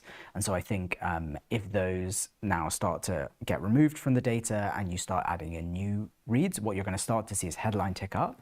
And the question is, does that start to change people's perception of inflation rather than just the actual reality of inflation? Brilliant. And thank you so much for watching. We have to go for a quick break, but we'll be right back. So stay where you are. We're going to talk to Jack, Aaron Bright, for all those geopolitical tariff-related questions. They want to know how to trade. What's the anti-tariff strategy? So maybe Issa and I will think about that one for the next. I think I'll tune in. I think that's an interesting. I don't think I know the answer. I've got some quirky ideas, so we'll put that together for you. Thank you so much, Issa. Always a pleasure. Planning to make investing your New Year's resolution? IG Invest brings their trading expertise to a brand new, simple and user-friendly app. With zero commission on US stocks, why wait? Download IG Invest today.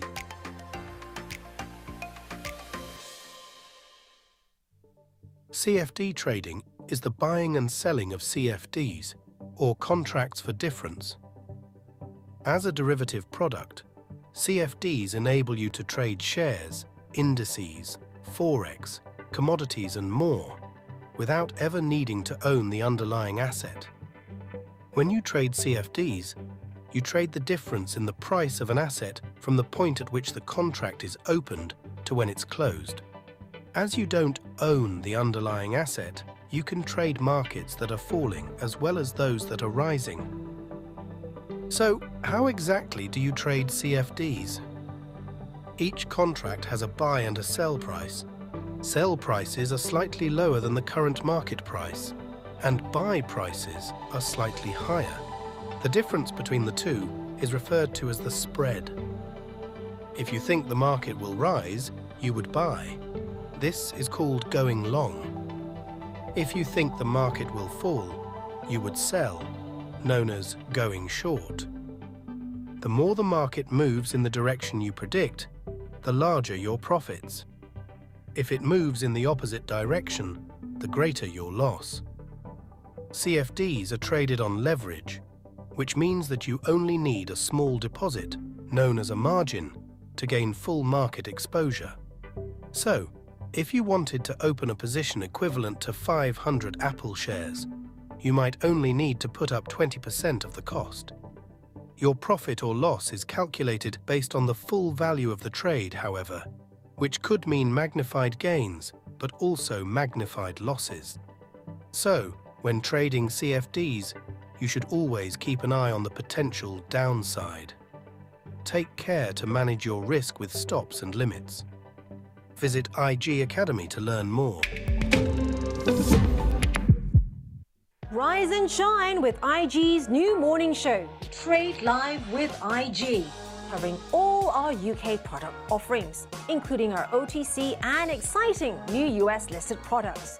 Starting in September, join us every weekday from 7:30 to 10 a.m. for exclusive insights from our trade desk, expert trading concepts curated by our friends at tastylive, global guest appearances, and loads of viewer interaction. Regular platform feature highlights and up-to-the-minute market updates. From casual chit-chat to in-depth analysis, we've got your morning covered, live on IG.com, YouTube, and in IG's trading platform. Whether you're a seasoned professional or just starting out, there's something for everyone. Tune in, stay informed, and kickstart your trading day live with IG.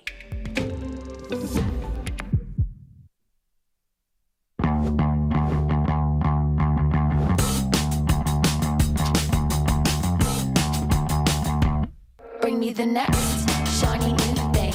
Bring me the next shiny new thing. Bring me the next shiny new thing. Bring me the next.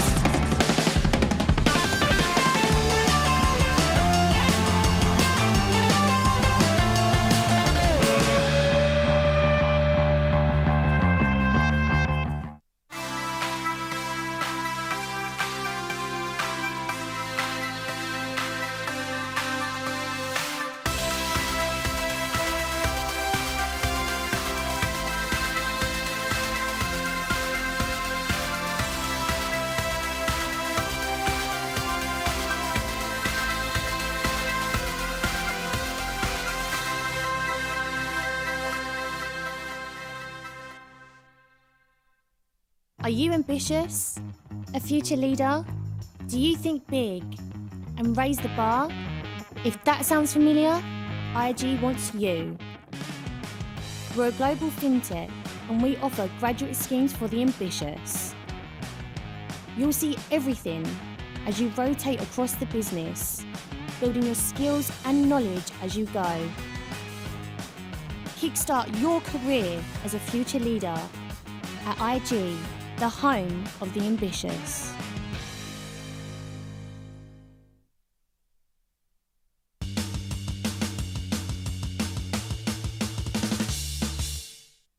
Hey there, trader friends! We are live from the trade desk here with Aaron. Hello. I'm glad to see the gilet is back. I know, I've been given approvals that I can wear a non-rustling gilet, so I've gone for Patagonia gilet, which is non-rustling. It's just, you know, fabric, so it doesn't make a noise with the mic. It's great, and we've got this like IG Spectrum gilets, and I always say to Martin, why is it I don't get that sort of merch? I get like the other merch, but I like a gilet because, you know, Same. You often cool see arms. you see people walking around the city with their sort of custom firm ones. So yeah, it's It's like a uniform, isn't it? definitely, yeah. Uniform. It Lovely. was popular in New York a few years ago, and then it came to London over the past sort of 2-3 years. Really taken over from the suits, the old suits look. Yeah. Speaking of uniform, one thing that's not been uniform the last few weeks have been the markets. What do you think is going to happen when the cash session starts? And of course, that CPI number at the moment is looking like it's having some sort of respite, some form of stabilization. Yeah. But is it all going to go Pete Tong again? Well, look, I think there's still just so much uncertainty, and you know, the more that changes in this sort of Trump administration, I think the more uncertainty we tend to get. Obviously, this morning we had the trade war going global with those, I believe, the steel tariffs taking effect for all different countries today. And look, if he presses ahead, keeps changing his mind, does all sorts of interesting things, as well as, you know, other events that we're talking about, inflation and geopolitics. There's elements for volatility to continue, certainly on a intra-month or intra-year basis, both on the upside and the downside.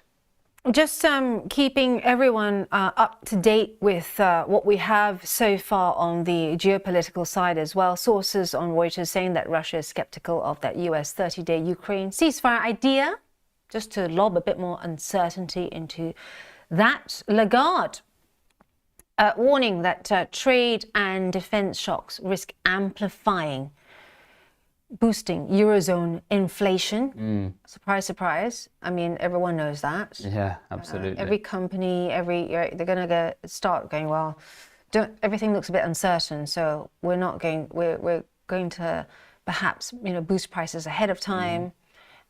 Looks like, it's going to be more expensive to get our parts, whether it be for autos or, agriculture or whatever, right? Across, so we're going to preempt that, maybe boost our. We've already had Porsche warning of the impact. Well, yes, and they'll face huge tariffs potentially for all their means of production for producing a Porsche. Yeah. Not that I even know where to start building one, but it requires some metal, I believe. And I hear a lot of artisan. They're actually highly skilled, and they only hire certain people to thread their leather seats to put the coverings on. Yes. I don't know whether that still continues. Yeah, I've heard the same with when they make Bentleys, the seats and everything. Yeah, hand sewn, handcrafted. Don't know where in the world of AI that we live in whether this still exists, but that was the message when I covered the car shows. Also, Russian sources, this is according by Reuters again, say they see a trap in the ceasefire proposal. So not very good of mood music at the moment. I think you've got the Russian camp and the Ukrainian camp want two different things. So there's going to need to be some degree of compromise. Ukraine want their land back, Russia want their land, which they've taken. So something will have to give for there to be a ceasefire. Whether that's Crimea, whether that's Luhansk, whether that's Donetsk province, we'll have to see, because Russia is certainly not going to want to give up sort of the more ethnic Russian areas of Ukraine, which it's taken, and Ukraine will want it back because it's part of its historic, post-Soviet territory. So, an interesting and potentially volatile area. Did you see that meme as well this week, which I thought was a top meme ever? Trader Friends, it's a picture of Putin on his desk, and then behind is a picture of Trump, and it says Employee of the Month. Did you see that one? Yes, yeah, you sent it to me on WhatsApp. Yeah. I like all the comments praising my gilet, so I'm very grateful. Thank you, Monkey Man and Neanderthal Neighbour. I appreciate that. Neanderthal Neighbour. Now the question is whether it's Monkey Man's neighbour that is posting. Is it your neighbour, Monkey Man? I'll check with our post room after this to see whether the trading journal that I sent you is definitely there. I think they can track it, but thanks for letting me know. The Trump's metal tariffs also kicking in. Some other, just checking in whether anything has changed for you here. There's also, don't forget this big story surrounding European stocks moving higher because of this hopes of the Ukraine ceasefire. But it has to be said that this could also be a bounce back after the last few days, right, of chaos. Yeah, there's certainly a risk of a dead cat bounce in times like this, because you see your favourite stocks selling off, or your favourite indices, your favourite risk assets selling off. And you're thinking, well, it's a discount relative to what it has been. I'm just going to buy it. But that doesn't change the macro. It changes the price, but it doesn't change the macro. So that's why I think we could, definitely see elements of dead cat bounces. But if the macro doesn't change, if there's still uncertainty over the recession fears, if there's still concerns over geopolitics, interest rates, inflation, all things like that, then the rhetoric hasn't changed. It's just we're seeing changes in the price action of the markets. So we had a really interesting question earlier on in the show, asking how how do we trade this Trump tariff roller coaster? That's the million-dollar question, isn't it? Well, look, when we're managing portfolios, we obviously take a lot of diversification. We it's something that we have to do to ensure that our risk management is very sound. So I would, often for many investors or traders, it's very important to have a degree of diversification, or to take the risk that you are comfortable with, whether that's a lot of risk, whether that's very little risk. It's up to you and your capacity for loss and your time horizon. So that's very important, and sort of areas which are just not so sensitive to price changes, or have strong pricing powers. So that's sort of what Terry Smith used to speak about when he was obviously a famous equity fund manager, and he liked quality companies, still does. I mean, he's still managing the fund, and he would look for businesses with really strong pricing powers. So obviously equities do tend to sell off during times of inflation and interest rate hikes. It's not great for equities in general, but if a business has got strong pricing power and they can maintain or grow their margins, those are the sort of businesses which may be relative beneficiaries in a time of high tariffs. Right, so I have a list of a way of trading the tariffs, but here's the but. Is it with your crystal ball, the Amazon crystal ball we were talking about? Mine hasn't arrived yet. I need to use yours. Mine hasn't arrived yet. Mine's not been working lately. This one is based on not the Amazon crystal ball, but based on Andrew's last time covering and trading markets when Trump 1.0. 8 years ago, yeah. Yeah, so this is memory. So I'm going to whack up this WPP chart here for you, because just think about this logically. When you have tariffs flying left, right, and center, you are CEO of a major company, right? What is the first thing you cut in times of uncertainty? What is the first thing you cut because it's kind of like not seen as core, easy to cut as well, easy to dial it back, and it's advertising. Yeah, right? I was thinking marketing, but it's all into advertising. You still see the likes of, WPP's a behemoth in the space, you still see it climbing higher. And you see also, what's the French one that is the key leader in advertising in outdoor spaces? It'll come to me. I'm looking at Aaron. It will come to me in a second, but it's equally as blank as you are. But we're already seeing some of this impact play out. So for Imprint, for example, which is a UK, here we are, down 15.7% there, right? This is, let's give you the daily chart here. For Imprint Group is a big advertising and marketing firm. So we need to make an inverse advertising ETF. Yes, we need inverse, that is correct. Right? So that can be part of Angie's ETF range. Exactly, but bold on the inverse. So you're looking at already the impact of this on marketing, and it's now the top hurter. Can I say hurter? Is that a word?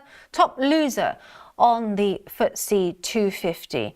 If we dial this back a bit, I mean, this brings it back to its lowest point since around December 2022, and the company itself has said that the potential tariff impacts are going to hurt. Any other ideas whilst I search up this French company that's really going to bug me now? Well, certain areas of consumer discretionary also may suffer if people are facing increased costs. Luxury businesses may be hit. People may put off purchases for those sort of things. But I think, as we spoke about, I think a couple of days ago, businesses which tend to do well in this sort of tariff period or higher potential inflation period, likes of utilities and staples, people are still going to be taking out their bins, buying toilet paper. Even in a high tariff world, you're going to be doing those things. So those sort of businesses, those sort of not as sort of fun and exciting as some of the tech companies, but really important for our society. Yeah, they're sort of can be quite decent stalwarts potentially during this period. Totally. So yeah, defenses are good. I remember the name now. Publicis. So whacking that up for you is down 2,000%. You know when you fly into an airport and you see those billboards and everything? Yeah, the electronic ones, yeah. Yeah, and also the non-electronic ones. Publicity is the outdoor king, right, of advertising. Remember, I recall them complaining to me that they were very upset with Japan, because Japan has apparently, who knew, the most protected outdoor advertising around their airports ever. Omnicom is, of course, the big one in the US, and in Asia, the giant is Dentsu. My dad used to work for Dentsu in Rubicam, and so advertising always first to be hit. The other stores of wealth, if you want to look at trading in these uncertain times, also looking to some of the stocks that have held up a bit better than most. So remember when markets were getting whacked and whipsawed everywhere, and we saw the pain on Friday, then again on Monday. It was too volatile for me to get in, although I did dip my toe in on the NASDAQ, and boy was it painful. And I came away almost net zero, but it was just like a lot of effort for no joy. I do tend to go fishing during these climates, but I'm holding back for now. I've got a decent position of cash just waiting. Nice. What I did see though were the ones that held their value better than others, and I create watch lists so that when I go shopping, my watch list is ready. So putting on discount. Yeah, on discount. So for those of you, I know that renewables a bit unsexy at the moment, but it will come back because it's it's all kind of like a cycle, right? So the ones that were not beaten down as much as the rest of the market: First Solar, Emeren Group, Canadian Solar, trying to zoom in for you, and here we are. And Sunrun as well. They did have red numbers, but they were a lot less than the down 4% on the Nasdaq and down 3% on the S&P and the tech stocks. And Tesla, at one point I had to look away. It was like down 15%. Year to date is down more than 50%. Elon Musk has lost over $1 billion, $100 billion this year. Yeah. Certainly more than $1 billion. Yeah, 100 billion. And if you want to go long, if Trump's continued infrastructure mood music becomes reality, then look to the Geo Group. Geo Group builds, let me try and add that to my workspace. Core Civic is the other one as well. They build infrastructure that are called processing centers.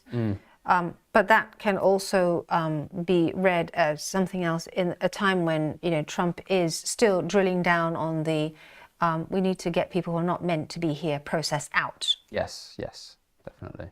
So just some ideas, thematic ideas for our trader friends here. Any ideas, do share it with us. I'd be interested to hear as well. Important to add though, because I'm obviously very much a long-term investor, and I love that philosophy. If you are a long-term investor, these are the periods where you just have to sort of be patient, relax, even though it's difficult to, and just as long as you've got conviction in your portfolio and it aligns with your risk, your time horizon, then these periods of volatility are pretty normal, I would say. Yes. The past 20 years we've had various doses of volatility: .com recession, 08, Greek debt crisis, COVID, Trump 1.0 trade wars. Oh yeah. Interest rates and inflation 2022. So this is normal to have periods of volatility. COVID as well. Yeah. There's a great chart here that I'm going to whack up on screen here for you, as Aaron rightly pointed out. If you're a longer term investor, sometimes it's good to just bite in a stick and hang on and hold tight to your thesis, because or even have a portfolio where that you just don't want to look at it. You can have a trading account which you might trade on, but like our smart portfolios, as long as it's aligned to your risk and you've chosen a risk level which the questionnaire has determined that's good for you, you don't have to look at it if seeing it at a potential temporary loss is going to frustrate you. So this is the total return FTSE 100, just to illustrate what AA Ron was saying. This is a example from the Fidelity website, and it looks at what happens if you invested £100 each month in the FTSE 100 total return index and stayed invested, didn't touch it, didn't do anything, didn't look at it since January 1986. And as you can see, the dot-com crash, the financial crisis, the pandemic, all kind of, you know, in the end, it continued moving higher after those moments. Yeah, and at those troughs, I mean, your gut is telling you, oh, I've got to get out, I've got to stop the pain. But that's, you know, a typical psychological flaw of trading or investing is that loss aversion bias, where you just want to cut your losses, get out, just leave it in cash. But it's often, you know, as this certainly as the FTSE 100 total return index shows, would be a very poor strategy, historically speaking. And historically, if you did actually, you know, move, there's also this danger that you might forget to put the funds back into it. Yeah. Right? Or you chase it on the way up, and then you sort of buy it, you know, near the peak of the next one, and then you haven't recovered your loss, and then you're at another loss if you time it wrong, and it can be really difficult. Obviously, with the crystal ball, it makes it easier, but we don't have one of those yet. I have a terrible confession. You know, what saved me during the the COVID period was just sheer exhaustion. You know, I still had to work the whole way through, and I had loads of my trader friends going, "Oh, yeah, what are you doing? You're coming out." But, you know, everything was just closing down, right? Like schools were closing down. Yeah. And whilst other people, you know, going, "Oh, it's so great, I'm outside, and the fellow is wonderful," I was like working like there was no tomorrow, because everyone started trading and the markets are going, you know. You were with Reuters at the time. Yeah, and basically, you know, the stuff that I did would show up on the icon page, and all the clients wanted more and more and more stuff, right? So just showing the chart here, what saved me was fatigue, because I had loads of friends that took their money out, put it into cash, you know, then, you know, things that started stabilizing, of course, everyone then, you know, work started going back to normal, you know, life happens, right? And looking back in hindsight, I'm glad that I just took the view that, you know, too many things are happening. It's like the kaleidoscope that we're talking about, and not just in my work life, but personal life. So I'm just going to leave it and close my laptop and just so just a few key handy points. You were talking about avoiding making rash decisions. Knee jerk. Yeah. Knee jerk. Also taking the right risks. Yeah, that's probably the most important thing you can do, because asset allocation is the key driver for returns over the longer run. Carlo, our trader friend here on the show, mentioned something really handy. He's window shopping. Which I am nice too. Point. Yeah, I'm having a look at looking but not buying at the minute. It's a really nice analogy, that. Check if your portfolio is well balanced. Yes, definitely, because you can get it to skew one way massively. I mean, I would imagine that a lot of investors have unfortunately geared their portfolio quite highly towards tech over the past 18 months, 2 years, and we're in for a little bit of a rude awakening over the past 3 weeks. Yeah. So yeah, it's certainly very important to have that applicable split for yourself. Those of you with cash on the sidelines and waiting, or like Carlo, you're window shopping, have a look at Okta. I'm just putting this up on the screen for you. Okta here has had, you know, a repricing recently due to the market events. So you might want to look at that one if you're looking for something to put that cash to work Monster energy drinks has also done quite well this year. Really? Why? Not sure, but it's seen as potentially a bit of a staple. I think that was positive for the year. It was outperforming the S&P. Want to flag, this is not in any way advice. This is not advice, but this is just an illustration of how to ensure that you keep your eye on what's been beaten down and what is of good value, but beaten down along with everyone else. So it might be a good bargain now. And of course, set your sights on the longer term. Yes, certainly. Right. And on that note, we are going to come to a very quick break before we come back next with Jack from the Volatility desk. Are you ambitious? A future leader? Do you think big and raise the bar? If that sounds familiar, IG wants you. We're a global fintech and we offer graduate schemes for the ambitious. You'll see everything as you rotate across the business, building your skills and knowledge as you go. Kickstart your career as a future leader at IG, the home of the ambitious. Bring me the next shiny new thing. Bring me the next shiny new thing. Bring me the next shiny new thing. Bring me the next.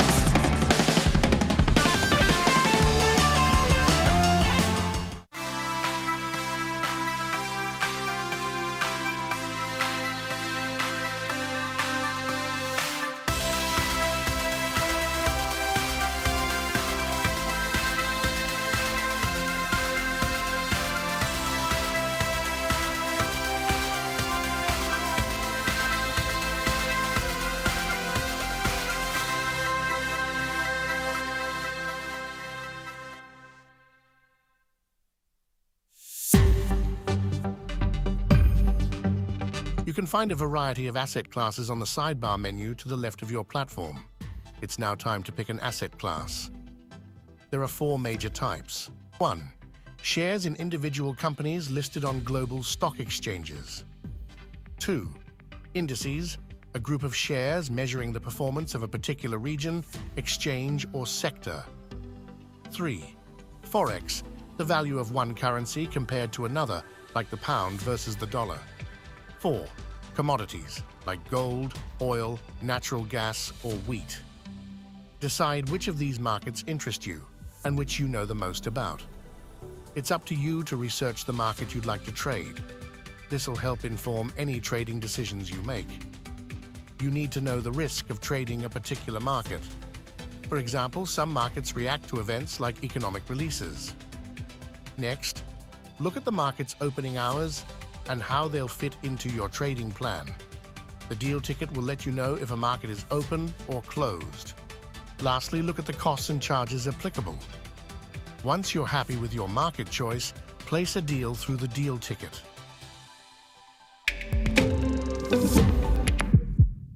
Welcome to the exciting world of options trading. If you're looking to add a new dimension to your trading strategy, you're in the right place.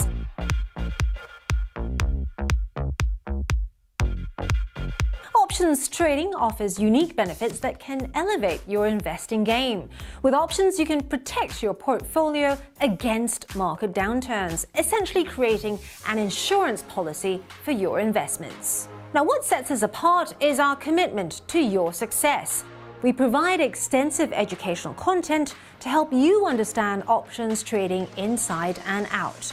And with our 24-hour servicing, support is always just a call away.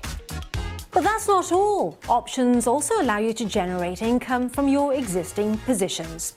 Strategies like covered calls let you profit even when your stocks aren't making big moves.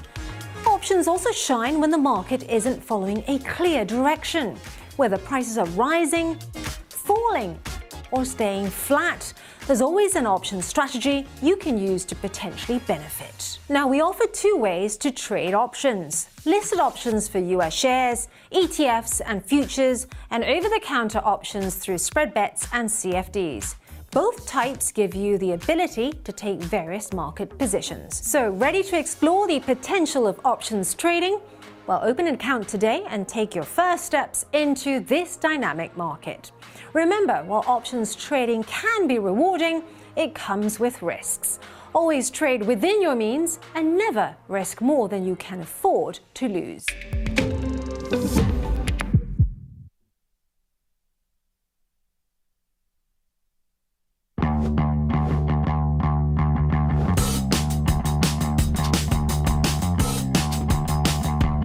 Bring me the next shiny new thing. Bring me the next shiny new thing. Bring me the next shiny new thing. Bring me the next.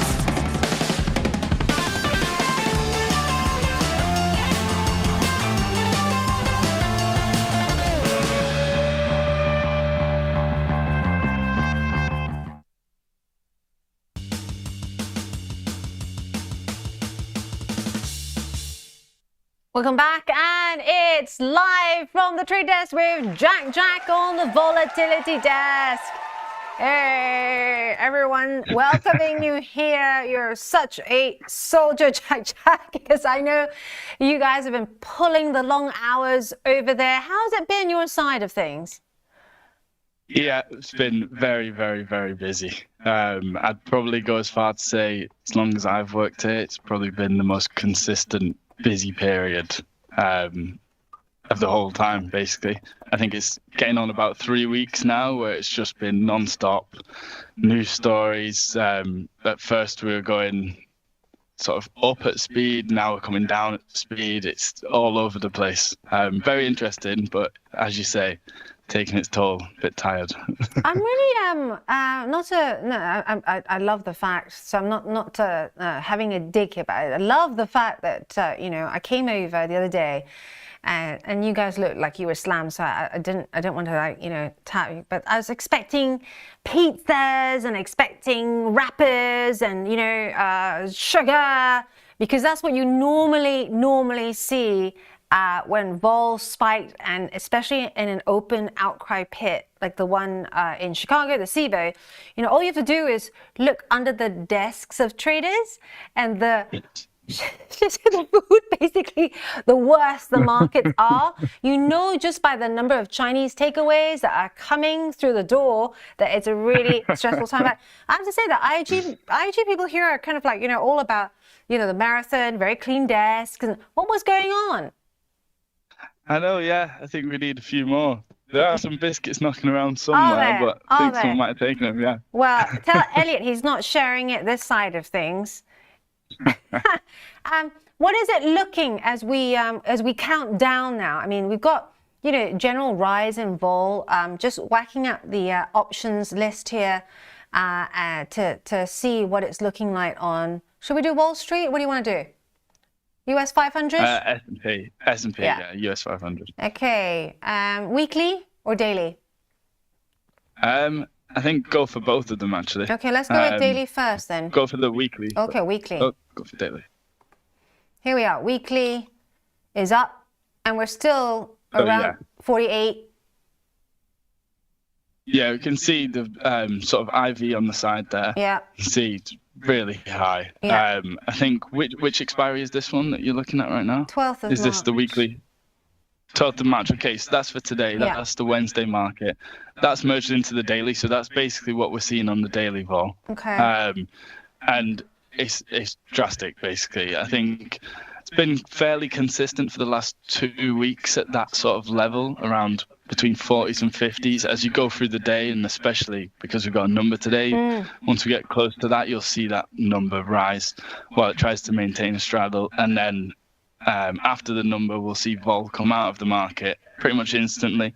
But I think it's going to be a question of seeing how much vol we see remain in there. I was working on Monday, where obviously we had a pretty intense session. I think it's the worst day the Nasdaq's had since 2022. Proper one-way momentum down to the downside.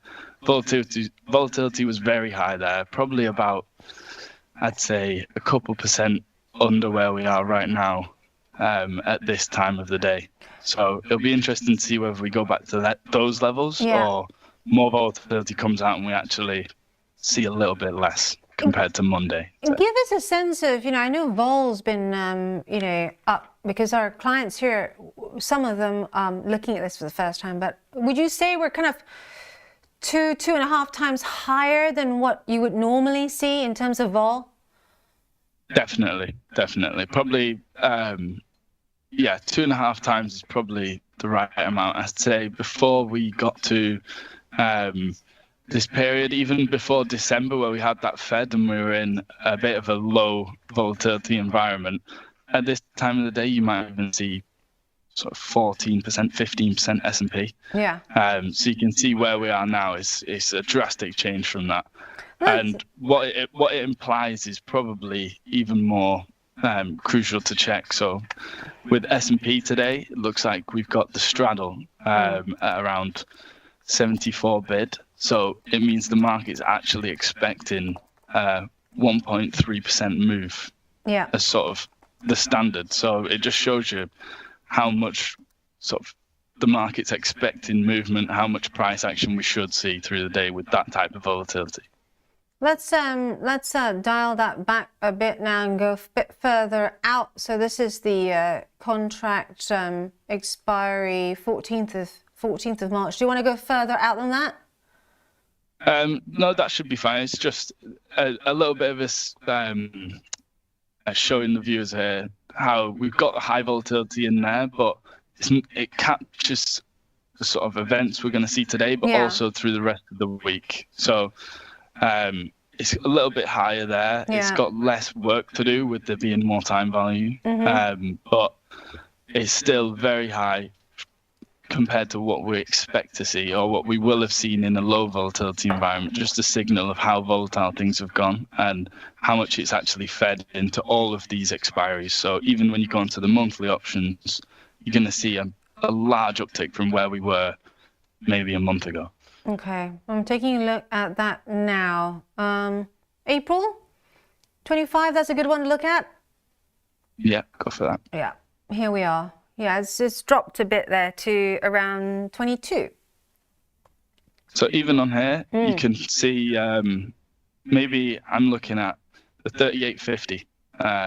If we scroll all the way down to the bottom side here, you'll see this massive skew on the market. So even the 38, which is now almost 2,000 points away from, that's still going to have a pretty decent bid on it.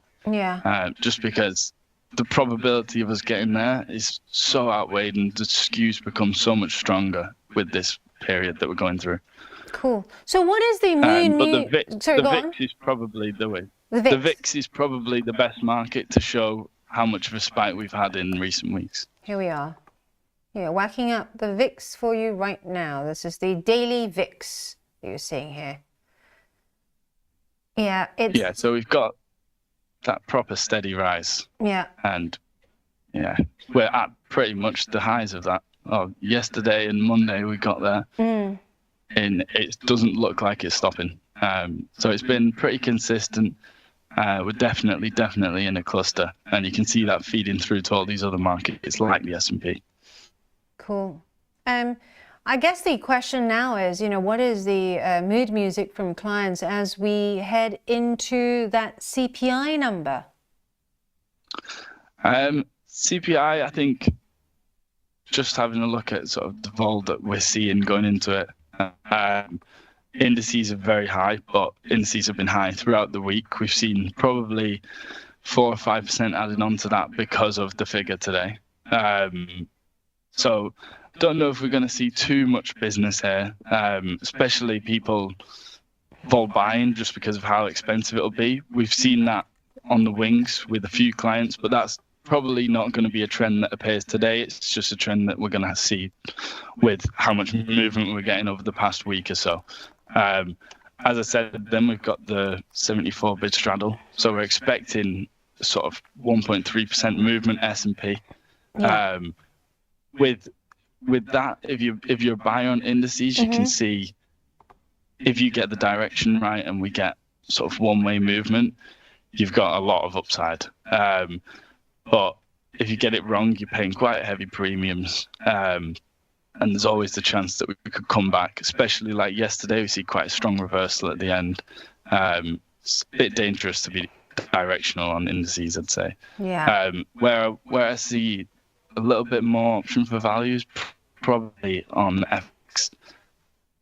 Still elevated because of the figure today, but nowhere near the same as indices. So we'll probably end up seeing a few buyers on there. I know we've seen some overnight and sort of this morning. I'd expect more of that as we go on. Do you get a good sense, Jack, of how markets directionally are going to go based on the overnight action? I think you can sometimes. We had a few times where the DAX was putting on figures. I think that was the last time I came on here and spoke to you. The DAX was rallying and you were seeing that strong move overnight kind of signal what to expect during the session. But I wouldn't say it's always a given. Sometimes you see too much of a correction, and then once the market opens, we actually go the other direction. So I wouldn't read into it too much. I know the S&P seems to be climbing a little bit this morning, but things can all change through the session, especially with a figure like this. Yeah. Boise coming on saying, Jack, do the vol numbers give an indication of market direction, or just could be predicted, the percentage either way? I know the answer to this one. I'm going to let Jack take this one first. So the vol that you can see where you pull up the market on the side there, each strike level will have a volatility attached to it. So we've got that at the money one. And what I'm quoting to you there is an at the money straddle. That's expected a movement in either direction. But as you move away from that central level, sort of the at the money strike, you're going to see that volatility change. So it's what we'll call the skew here.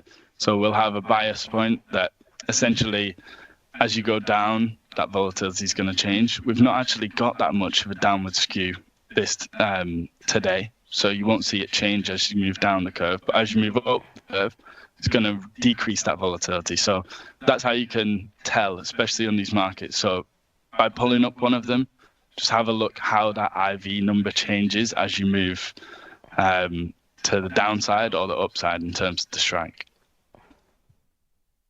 But essentially, you can't guarantee 100% by looking at this which way the market will go, right? No, Yeah. you can see sort of preference or what the market potentially fears more. Yeah. So a strong downside skew Yeah. means we're probably expecting more of a downside movement, but you still can't predict the direction. And if you are trading a strategy like a straddle, it's totally non-directional.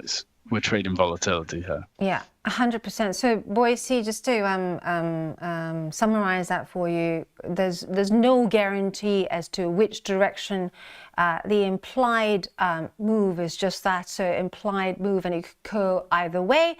But that's where you hear us, and Jack and I talk about skew all the time. That's where you hear the tasty people talk about skew all the time. It's about understanding the skew within the market at any point in time. Hope that was helpful. So what is the rest of your day looking like? I mean, we talked a great deal about tariffs and the constant rollbacks here, Jack, and how much of this, of course, the Ukraine update as well. I just updated our viewers about, sources from Reuters now saying that, the Europe largely is skeptical over this sort of ceasefire talks or plans. Yep, it's going to be another day of basically picking out the news. Obviously, CPI is a big figure. It's probably more notable when we're in a lower vol environment because it will bring that volatility with it. Today, very interested to see what it does. I still think it's going to have an impact, but I think potentially as we move later into the session, the story can change again with news. Tariffs are the main story at the moment. I know today we had the tariff going on steel and aluminium. That went in. We had yesterday Trump threatening to double the tariffs on Canada. That got back down. I think the EU's retaliated this morning. So it's a constantly evolving story, and it seems that it moves at 10 times the pace as other things have been moving. So yeah, it'll be interesting to see what happens. We're just keeping our eye on that. And the vast majority of our book will be on indices. It'll be watching if we get a move similar to Monday and yesterday. Amazing stuff. Thank you so much, Jack, for being our vanguard once again. I'll catch you later on the floor. But it's always great having you on. Speak to you soon. And I'll be back after this short break. Are you ambitious? A future leader? Do you think big and raise the bar? If that sounds familiar, IG wants you. We're a global fintech and we offer graduate schemes for the ambitious. You'll see everything as you rotate across the business, building your skills and knowledge as you go. Kickstart your career as a future leader at IG, the home of the ambitious. Bring me the next shiny new thing. Bring me the next shiny new thing. Bring me the next shiny new thing. Bring me the next.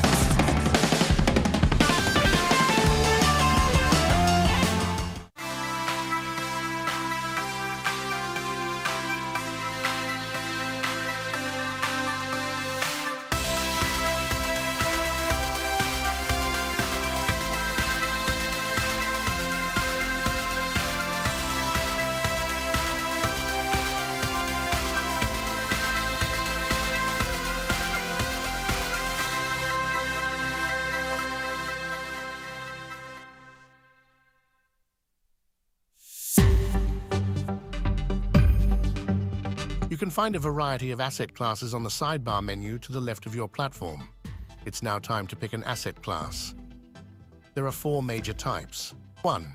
Shares in individual companies listed on global stock exchanges. 2. Indices, a group of shares measuring the performance of a particular region, exchange, or sector. 3. Forex, the value of one currency compared to another, like the pound versus the dollar. 4. Commodities, like gold, oil, natural gas, or wheat. Decide which of these markets interest you and which you know the most about. It's up to you to research the market you'd like to trade. This will help inform any trading decisions you make. You need to know the risk of trading a particular market. For example, some markets react to events like economic releases. Next, look at the market's opening hours and how they'll fit into your trading plan. The deal ticket will let you know if a market is open or closed. Lastly, look at the costs and charges applicable. Once you're happy with your market choice, place a deal through the deal ticket.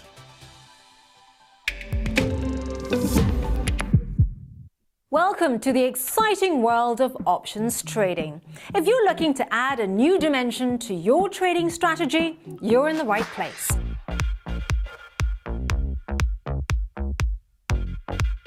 Options trading offers unique benefits that can elevate your investing game.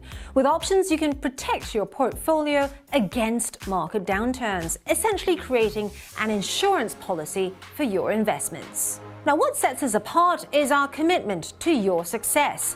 We provide extensive educational content to help you understand options trading inside and out. And with our 24-hour servicing, support is always just a call away. But that's not all. Options also allow you to generate income from your existing positions. Strategies like covered calls let you profit even when your stocks aren't making big moves. Options also shine when the market isn't following a clear direction, whether prices are rising, falling, or staying flat. There's always an option strategy you can use to potentially benefit. Now, we offer 2 ways to trade options: listed options for US shares, ETFs and futures, and over-the-counter options through spread bets and CFDs. Both types give you the ability to take various market positions. So, ready to explore the potential of options trading? Well, open an account today and take your first steps into this dynamic market. Remember, while options trading can be rewarding, it comes with risks. Always trade within your means and never risk more than you can afford to lose.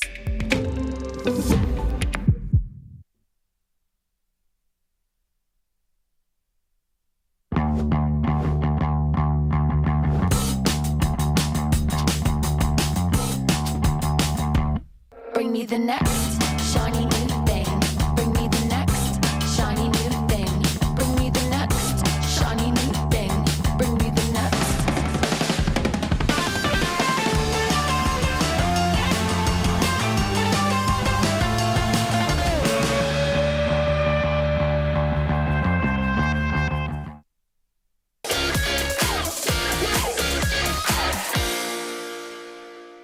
Welcome to Confirm and Send with myself and back by popular demand, James Gordon.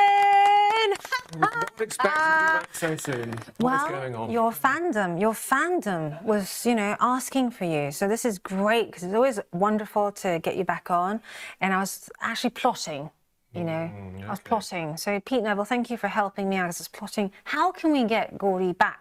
Right, we have some really clever questions from Mr. Neville. Okay, I'm worried already. I thought, who better to help us answer these but Gordy.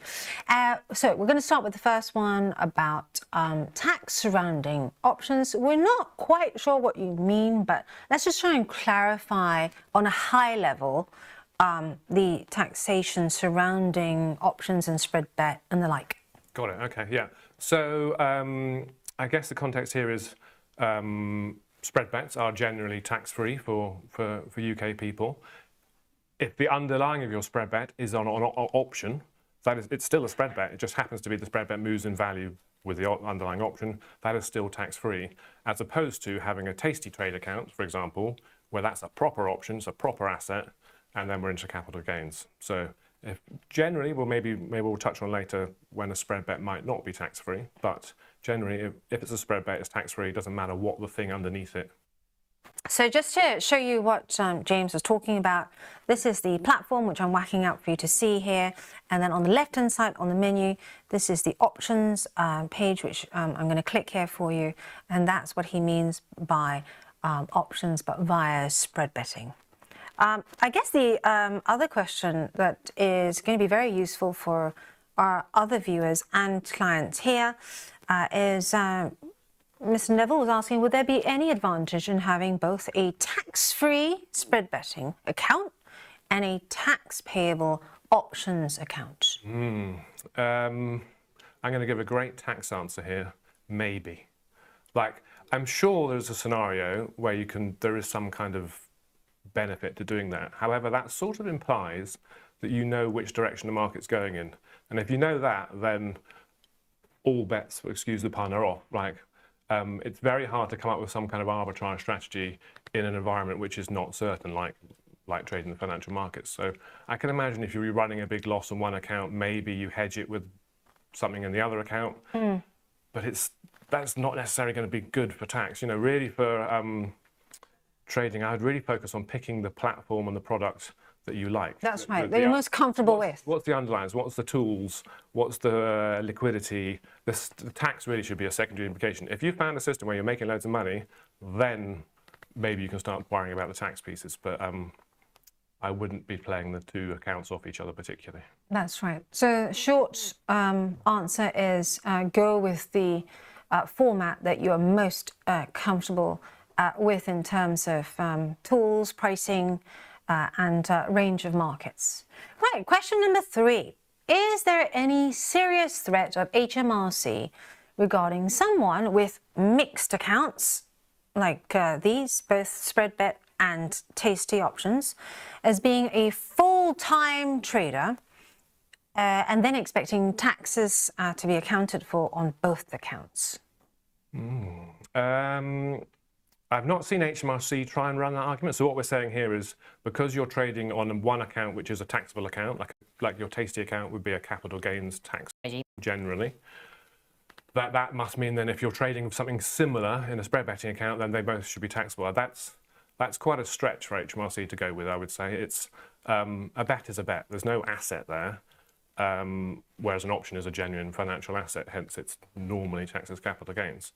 I've not seen it. Now, I'm not saying HMRC won't try that as a challenge, but I think there are other arguments where we're talking about your activity turning into a trade, and is your business trading financial markets.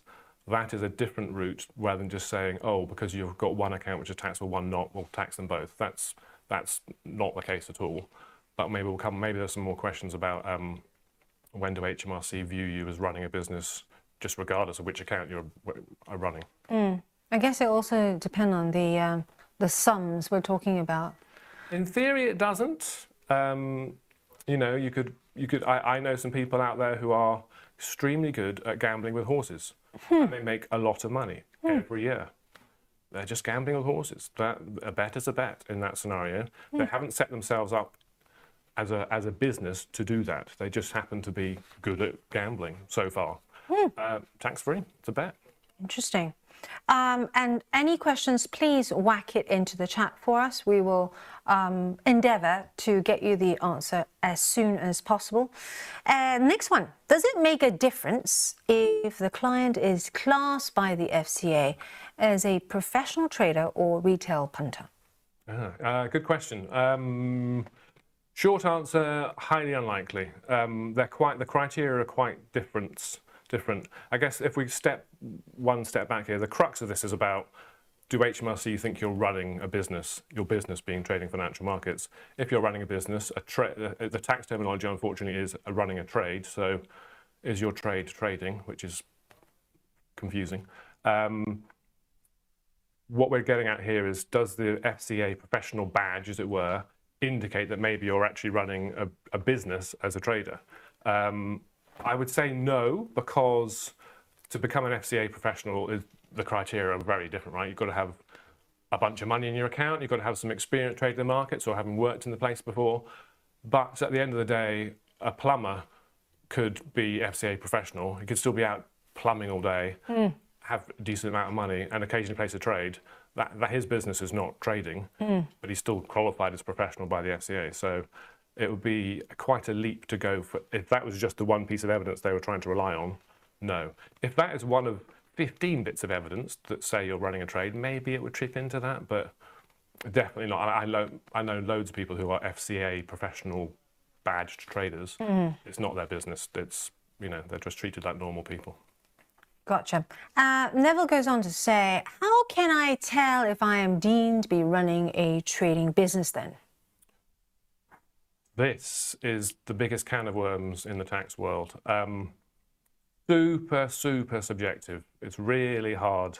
Obviously, I'm not allowed to give personal advice and stuff on here. Yeah, this is not personal advice. This is very specific to your circumstances. So what HMRC start off with, they have this thing called badges of trade. And it's a bunch of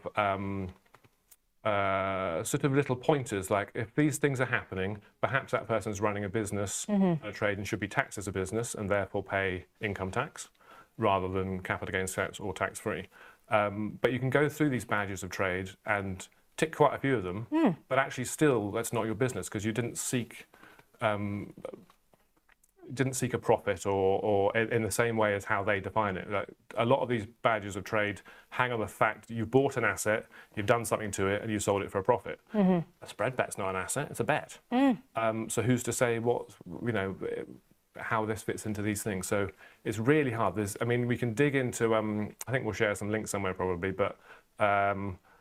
There is loads of case law on this. It's still a case from 1925 that people are still using to argue when is a bet and when is it not a bet, and generally, a bet is a bet. So it's very hard for me to give a precise answer here. Unfortunately, you have to go and look at how the HMRC view it. Go through. There's loads of examples on their website of the cases of how they've decided one way or another. Oh, I've got this handily here now. If you want to whack that up on the screen there. Thanks so much for sending across this link here, which is very helpful indeed. Yeah, so that's a good starting place to just have a little feel for how do HMRC think about this. It's definitely not, remember, this is written by HMRC. This is the manual that they give to their inspectors for how they would try and view what you're doing. If you've got an advisor on your side, they could interpret these things in a slightly different way. So it's difficult. I know, from my background of, being a full-time trader, I know a bunch of people who did have spread betting accounts and paid income tax. They just decided, this is my business, I'm paying tax. I also know a bunch of people who did very similar things and didn't pay any tax. Tiny tweaks in their circumstances, risk appetite, all sorts of things. Do your research. Unfortunately, get paid for some advice if you're really worried about it. But this is a good starting place to get a feel for how HMRC think about it. As I say, they have a bias to what they want the answer to be, probably. But And it's a really good starting point. So have a look here. That's likely to take you to either the answer or maybe lead you to a place that might find you the answer. But it is a good starting point. What about trading inside a limited company? Many have asked us this question here at Trade Live. Again, it kind of depends. So as a base case, you go and set up a company, and the business of that company is trading in financial markets. That's just taxable. The profits you make inside that company, net of all your expenses from doing that business, they're taxable at company rate, 25%. Now, you can obviously reduce that profit inside that company by drawing a salary, but then obviously you're paying national insurance and income tax.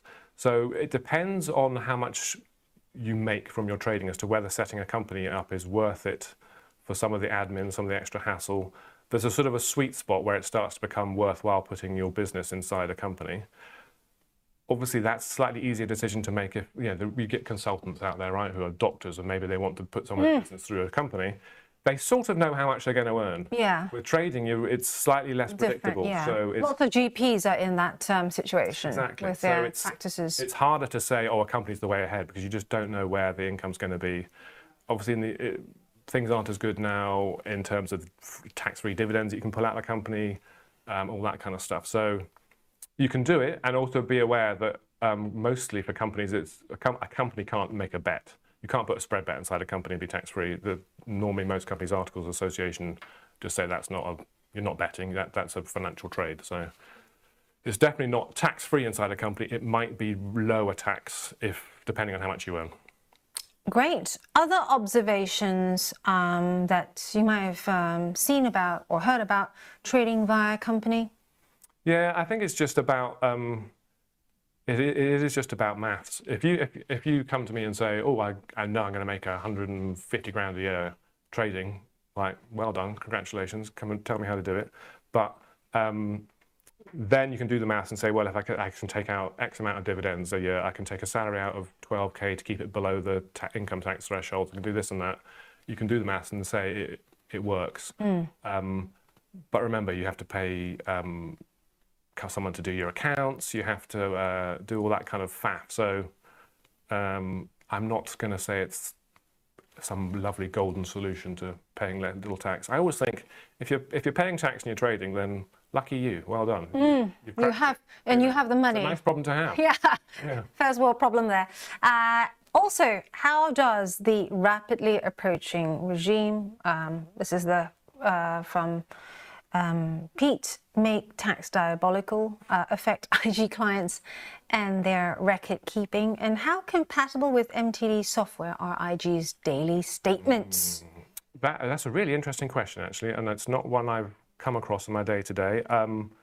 So MTD, Making Tax Digital, is this kind of move to be more real-time data capturing and all that kind of stuff for filing your personal tax returns. VAT's already gone that way. I have absolutely no idea, if I'm totally honest, how our systems would cope with that. HMRC are always moving the deadlines on this kind of stuff. So I'd be very genuinely, please email Ange or the show or whatever, and tell us what you would like, because I actually don't know what you might be thinking of here and what you might want to see from IG to make things better. Yes, and do send in all your questions. We will find the right person. Thank you so much for answering those questions from Peter N here in London. I hope that helps you somewhat towards your answer. And certainly don't feel like you can't reach out. Do reach out if you have any other questions, and we will try to get them answered for you. Gordy, as usual, such a pleasure having you on, and thank you, Peter, for helping me get him back on. And we look forward to the next time when we get questions from your fandom. And we'll be right back. Stay there with our next segment. Are you ambitious? A future leader? Do you think big and raise the bar? If that sounds familiar, IG wants you. We're a global fintech, and we offer graduate schemes for the ambitious. You'll see everything as you rotate across the business, building your skills and knowledge as you go. kickstart your career as a future leader at IG, the home of the ambitious. Bring me the next shiny new thing. Bring me the next shiny new thing. Bring me the next shiny new thing. Bring me the next.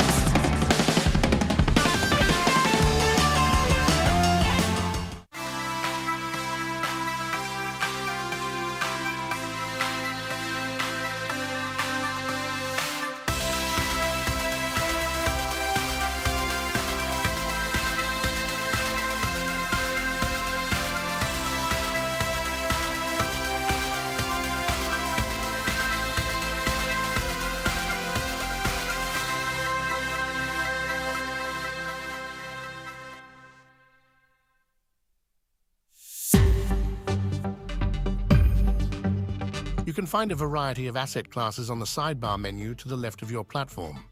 It's now time to pick an asset class. There are 4 major types. 1. Shares in individual companies listed on global stock exchanges. 2. Indices, a group of shares measuring the performance of a particular region, exchange, or sector. 3. Forex, the value of one currency compared to another, like the pound versus the dollar. 4. Commodities, like gold, oil, natural gas, or wheat. Decide which of these markets interest you and which you know the most about. It's up to you to research the market you'd like to trade. This will help inform any trading decisions you make. You need to know the risk of trading a particular market. For example, some markets react to events like economic releases. Next, look at the market's opening hours and how they'll fit into your trading plan. The deal ticket will let you know if a market is open or closed. Lastly, look at the costs and charges applicable. Once you're happy with your market choice, place a deal through the deal ticket.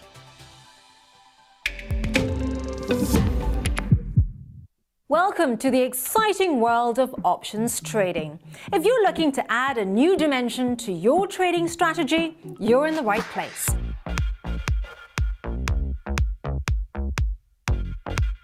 Options trading offers unique benefits that can elevate your investing game. With options, you can protect your portfolio against market downturns, essentially creating an insurance policy for your investments. Now, what sets us apart is our commitment to your success. We provide extensive educational content to help you understand options trading inside and out. And with our 24-hour servicing, support is always just a call away. But that's not all. Options also allow you to generate income from your existing positions. Strategies like covered calls let you profit even when your stocks aren't making big moves. Options also shine when the market isn't following a clear direction, whether prices are rising, falling, or staying flat. There's always an option strategy you can use to potentially benefit. Now, we offer 2 ways to trade options: listed options for US shares, ETFs and futures, and over-the-counter options through spread bets and CFDs. Both types give you the ability to take various market positions. So, ready to explore the potential of options trading? Well, open an account today and take your first steps into this dynamic market. Remember, while options trading can be rewarding, it comes with risks. Always trade within your means and never risk more than you can afford to lose.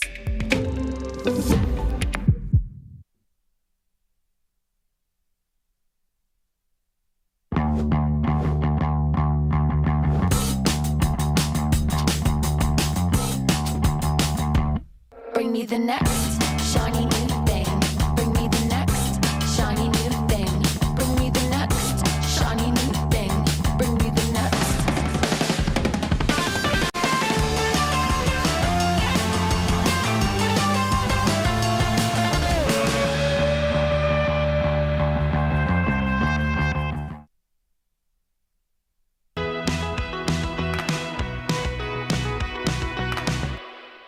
Hey, welcome to Trade Expectations with myself and Patrick, all the way from Stockholm.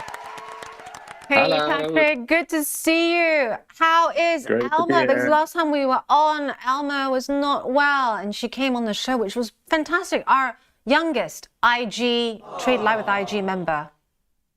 Yeah, sorry about that, but she's feeling better. She's at preschool today. No, I adore it. I adore it. Bring it on. Also, speaking of bringing it on, it has been such a crazy week. I am now sort of like in the process of collating lots of numbers, lots of desks, messaging me, and we have Vol climbing as well, still climbing, and the mood music that I'm getting from the Vol desk is that markets are still very, very cautious as we count down to that CPI number. Is it going to be a number that makes the markets ugly again? So I'm really unsure about the CPI today, actually. It can really go both ways. You have indicators such as Truflation and others that indicate lower inflation. But then you have forward expectation of consumers that are really, really high. And, when consumers have higher expectations, they push forward, their buying behavior today instead of tomorrow. So that can really drive inflation as well. So, I'm really mixed. But as you talked about Vol, VIX is in backwardation. So, the market is expecting more volatility this month than going forward. The other key thing to remember as well is, as you rightly say, it could go either way. The core number that is expected it's seen rising 0.3% in February from 0.4% in January. And in terms of the year-on-year number, CPI likely to have risen 2.9% in February after an increase of 3% the month before. This is the other thing that makes me uneasy to say that we're going to see a cooling, because that year-on-year number is still very, very high at 2.9%. It is high. It's far from where the Fed wants it to be. And so, they still want to have sort of a neutral rate at the moment where the jobs are stable. We got 151,000 jobs last week. It's still an increase from last month, even though it was less than expectation. But the jobs market is slowly picking up. So I think Fed is really unsure at the moment. And a number sort of in line will just make them wait even longer. We've got mixed numbers out of the US as well. Issa and I were just talking about this. It looks like the consumer, some signs showing that, the economy is still looking robust, but also early indications of consumer credit starting to look weak. Smaller businesses also sounding the alarm. We're seeing the cost of covering corporate default in the US rising to near 7-month highs. It feels like with each day, we're starting to see more and more evidence that the chaotic implementation of Trump's policies is starting to hit Main Street. Is that what you're seeing your side of things as well? Definitely. And you really have to separate what's in the numbers and what's happening in the real economy. So I think I heard somewhere that 10% of the top 10% consumers in the US stands for something around 50% of consumption in the US. So I think the lower brackets of the income earners are in real pain at the moment, while the top brackets are in good shape and they are still consuming a lot. And that's why you see the numbers are still stable in the US, but you hear a lot of stories about how hard the US consumer has. So I think that's the divergence that you really need to understand. And what's driving the markets today, that's the numbers that we get. Yeah. So yeah, you have to separate those two. Totally. And speaking of divergence, that's a really good point as well.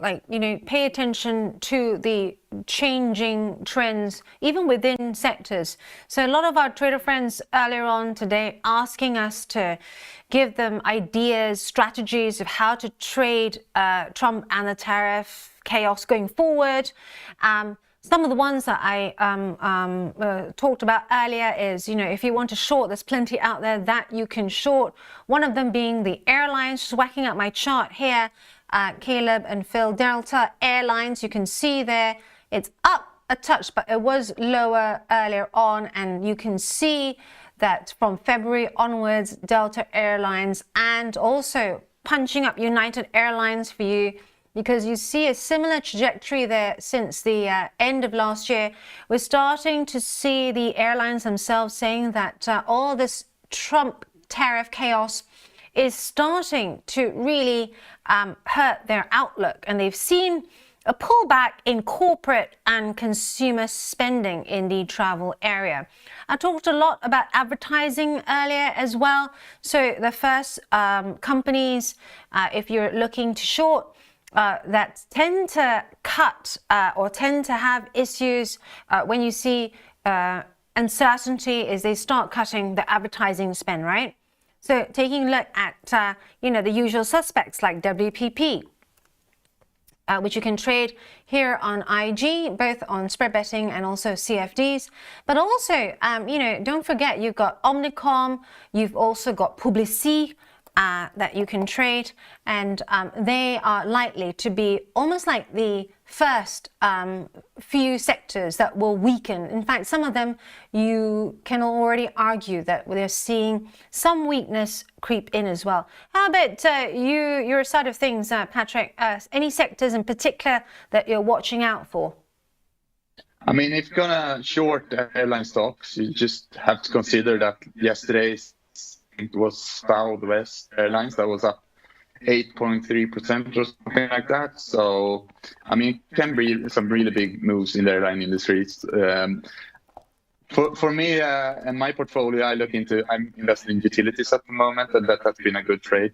I will continue looking into utilities, and you have companies like NextEra that has been performing good. Yeah, NextEra. So that's a sector. I'm glad you brought that up, because on Monday, when the meltdown, this orderly meltdown was taking place, just showing you my power and data center chart, people, just putting that up, because NextEra was one of the few bright sparks during that meltdown. It was actually up. It was up that evening.